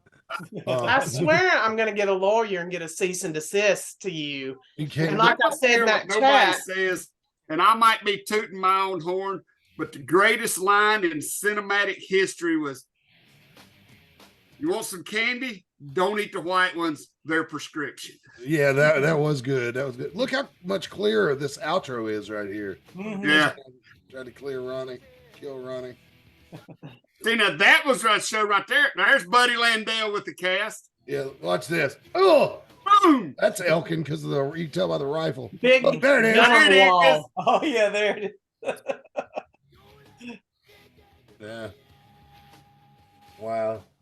And Abdullah, when he put Brian's head in that pole, it just looked like it hurt so bad because Yeah. that Brian's went, ugh. Yeah, what hurt worse, the pole or the fork? You know, that's what I. Well, they're two different kinds of pain, so it's hard to to choose. One's a sharp stabbing, one's a dull thud. So Yeah. So there Long it is. show tonight, but it was It was fun. long. Yeah, yeah, Well, I but had fun. I'm glad y'all did. I hope the viewers had fun. And we'll decide over the next week which one we want to do next Sunday. That's up on the AIWF Network, and take a look Hey, at it. if there's anything out there that people would like to see, go on the AIWF Network, skim through them, and let Matt know or me know or Mhm. Brian and Reagan know, and we'll pick from the ones that the fans pick. How's that? Yeah, we'll let the fans pick it. You can send me an email at Matt's new mailbox at yahoo.com. Just use the subject line or use the subject line ringside, so I'll know that it's wrestling related. Same with any correspondence you want to send the show. You guys are not much on sending emails. I'll say that. For the ones of you who do watch this, you don't really send emails. Not very interactive. So we're trying. Well, now, if you let them send it to you on Facebook, they'll blow your freaking computer up. Yeah, but I'm peculiar about Facebook friends. I don't have a public facing page, so that's. Well, if that's the case, they can send it to me, Rick Diesel, on Facebook, or Brian or Reagan Danzig at Facebook. There you go. or the AIWF Mid Atlantic Facebook. There you go. Send it to them. Yeah, send it to us on Facebook. And as a matter of fact, if you want to do the birthdays and anniversaries on Facebook, send them there as well. Because Yeah, getting you people to send an email just doesn't look like it's It happening. takes too much effort. Yeah. You have to open up an app. You got to hit compose. You Yeah. got to hit. and most of them's send. already on Facebook all the time, anyhow. Yeah. And so also for you people that are seeing this on YouTube, like, subscribe, ring the bell, please. And that goes for the AIWF Network as well as the Ringside Wrestling channel. But if there's something you want us to cover during the winter months, just put in the comments below any of our videos. I get a notification anytime anybody has some kind of smart ass remark to make in there. The bell rings for me. But keep them coming, though. We'd love to hear that stuff. Might not answer many of them, but love hearing your comments, even the negative ones. All right, guys, I guess we need to get out of here. Been a long show, but it was fun. yeah. It was Awesome. fun. Can't wait to do it again. And like I said, I was excited to see my beginnings of my AIWF career. Yeah, absolutely. All right. Well, for Brian and Reagan Danzig and Commissioner Rick Diesel, I am Mad Matt Carter. That's all for this week, wrestling fans. Until next time, so long for now.